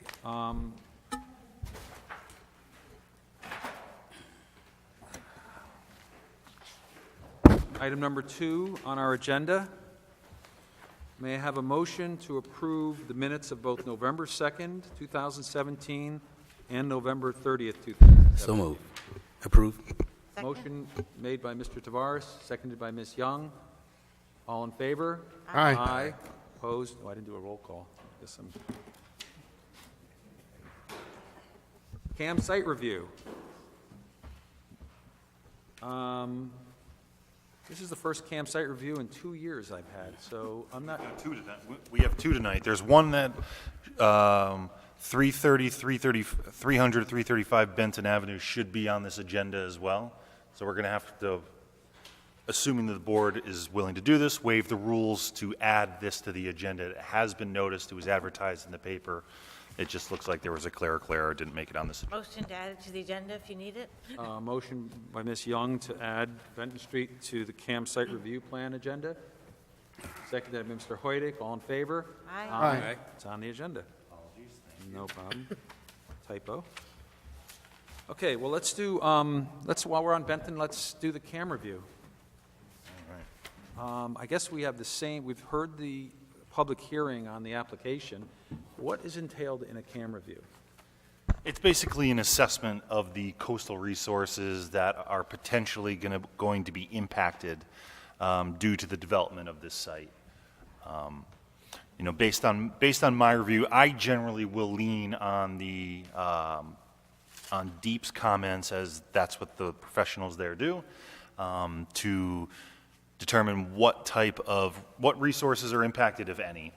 You know, after the testimony that was given by Attorney Knott, as well as with, regarding the emails between their site engineer and Mr. John Goucher from Deep, they feel that, you know, all their questions have been satisfied, although this is not necessarily the most flood resilient property, because they were able to come in under the threshold for what a significant improvement would be.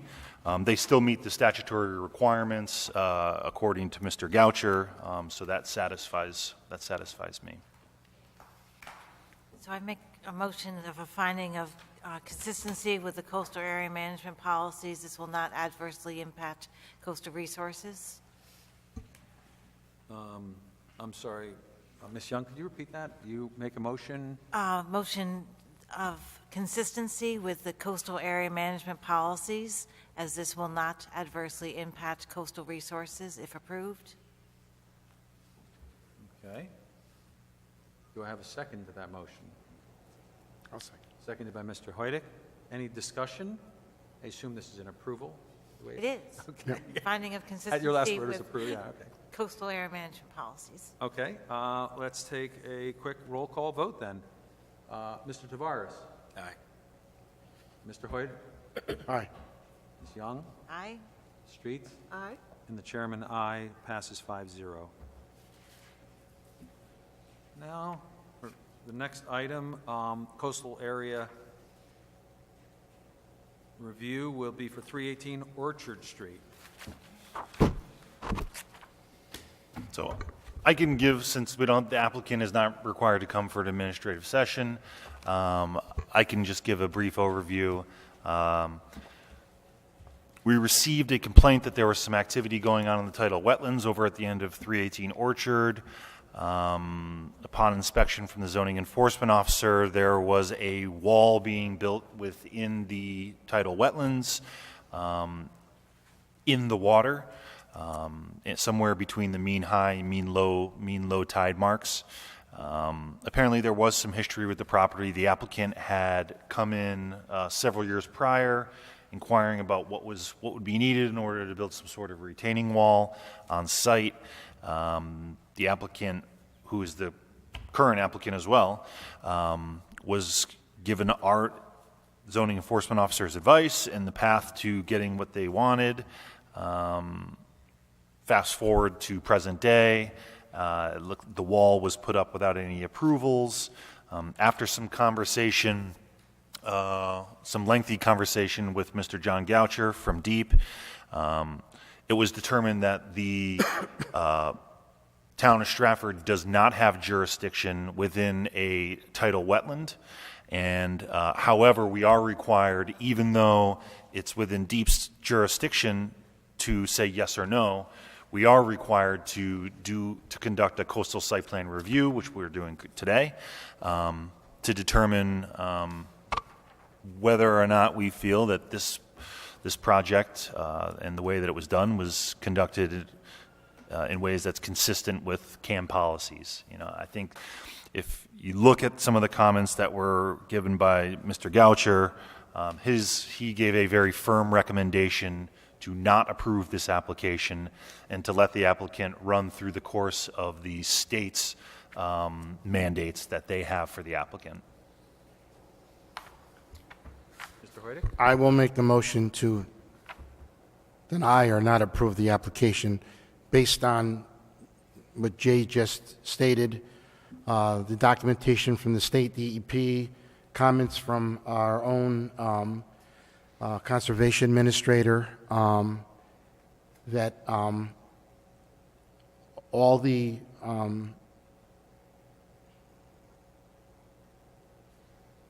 restoration and whatever the state is requiring to stabilize the site and remove the wall and replenish the affected area be done first. Then, if that's all done, he could come back in front of us? Okay, well, then that's my motion. Motion to deny by Mr. Hoydick, Second. seconded by Mr. Tavares. Any further discussion? I just want to say that maybe this applicant got some bad advice. I was reading the reports, and it was right in here stipulating that he can override the Long Island Sound permitting process. Maybe the person got the wrong advice. I usually, common sense is anytime you're doing any alterations to property, it really wouldn't hurt to go by town hall or give a call to find out, just to make sure. I've known that with Jay long before I even became on the BZA, just to make sure you're in compliance.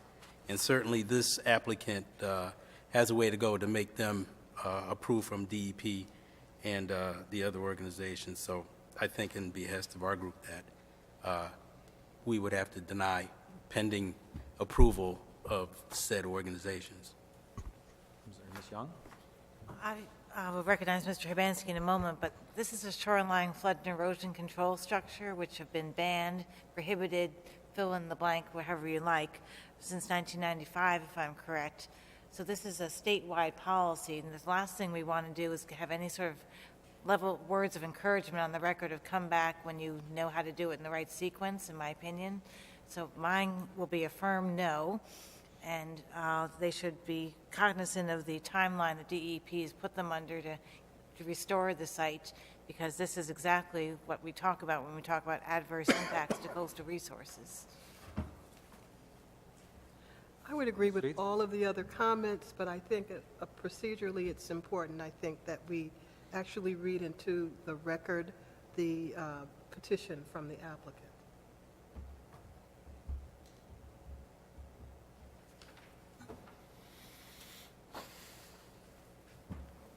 Okay, you're talking about this is Jay's comments? Yep, just right up there, that would be the application right there. if Okay, someone wants to read that. for the record, thank you. Yeah. We are now deliberating on the application for a CAM review application for 318 Orchard Street, petition of Raul Vasquez, seeking a waiver of Section 3.14 to legalize the construction of a stone wall built in tidal wetlands in an RS4 zone. Thank you. Thank you. And thank you for that correction. Did you have any other input? No, I think, Yeah, I will, before we vote, I'd also like to say, I don't know, the applicant's obviously not here and it's not a public hearing, whether this was a simple error or a very blatant wall, but I've almost, in all of my experiences dealing with inland wetlands commissions and developers, I've actually never even seen anything like this. He's basically built a gabion wall out there in the river and is going to backfill it, create 10 more feet a yard. So, I certainly empathize with people that want to stabilize their land from erosion, which was in this package, but I agree with all of the board's comments that this has to go through the proper channels and should not be encouraged by this board. So with that, we have a motion made by Mr. Hoydick, seconded by Mr. Tavares. We'll take a roll call vote to deny. Ms. Young? Aye to deny. Aye to deny. Mr. Tavares? Aye. Ms. Streets? I got to fix all my forms. aye. Mr. Hoydick? Aye. And Mr. DeCilio, aye. Denied 5-0. Okay. Item number 4, members' concerns and comments.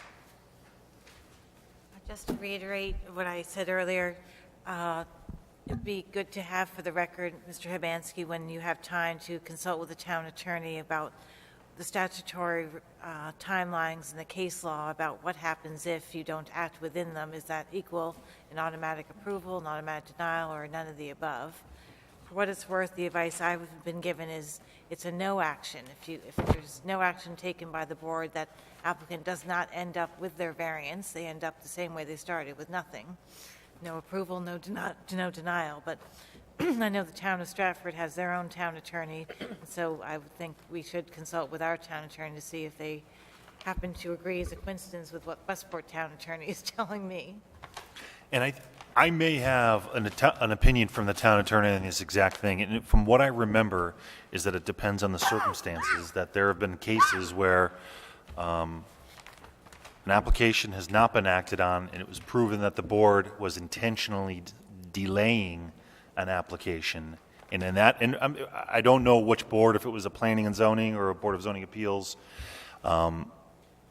but I do believe, and like I said, I'll have to go back and look at it, that it was deemed approved due to no action, but it doesn't hurt to get that opinion out again, and I'll send it out to everybody.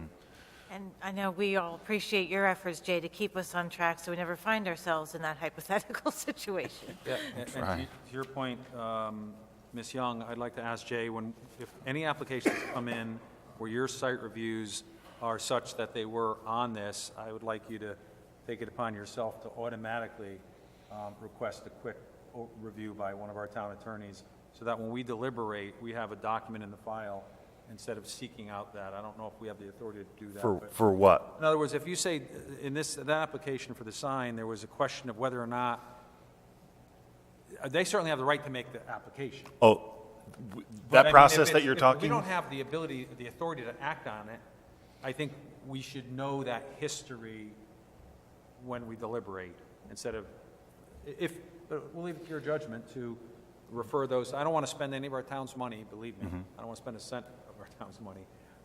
But if you feel it's necessary for that opinion to be in the file, I think, I certainly think it's prudent for you to get that, so we can make better decisions, or the best decisions we can. And I would just add to that it's general practice to, even if for an application like the signs where it was a use variance, and we typically do not, or the town considers them invalid, it is still the correct course of action to accept the application and to deny it for that reason. Right.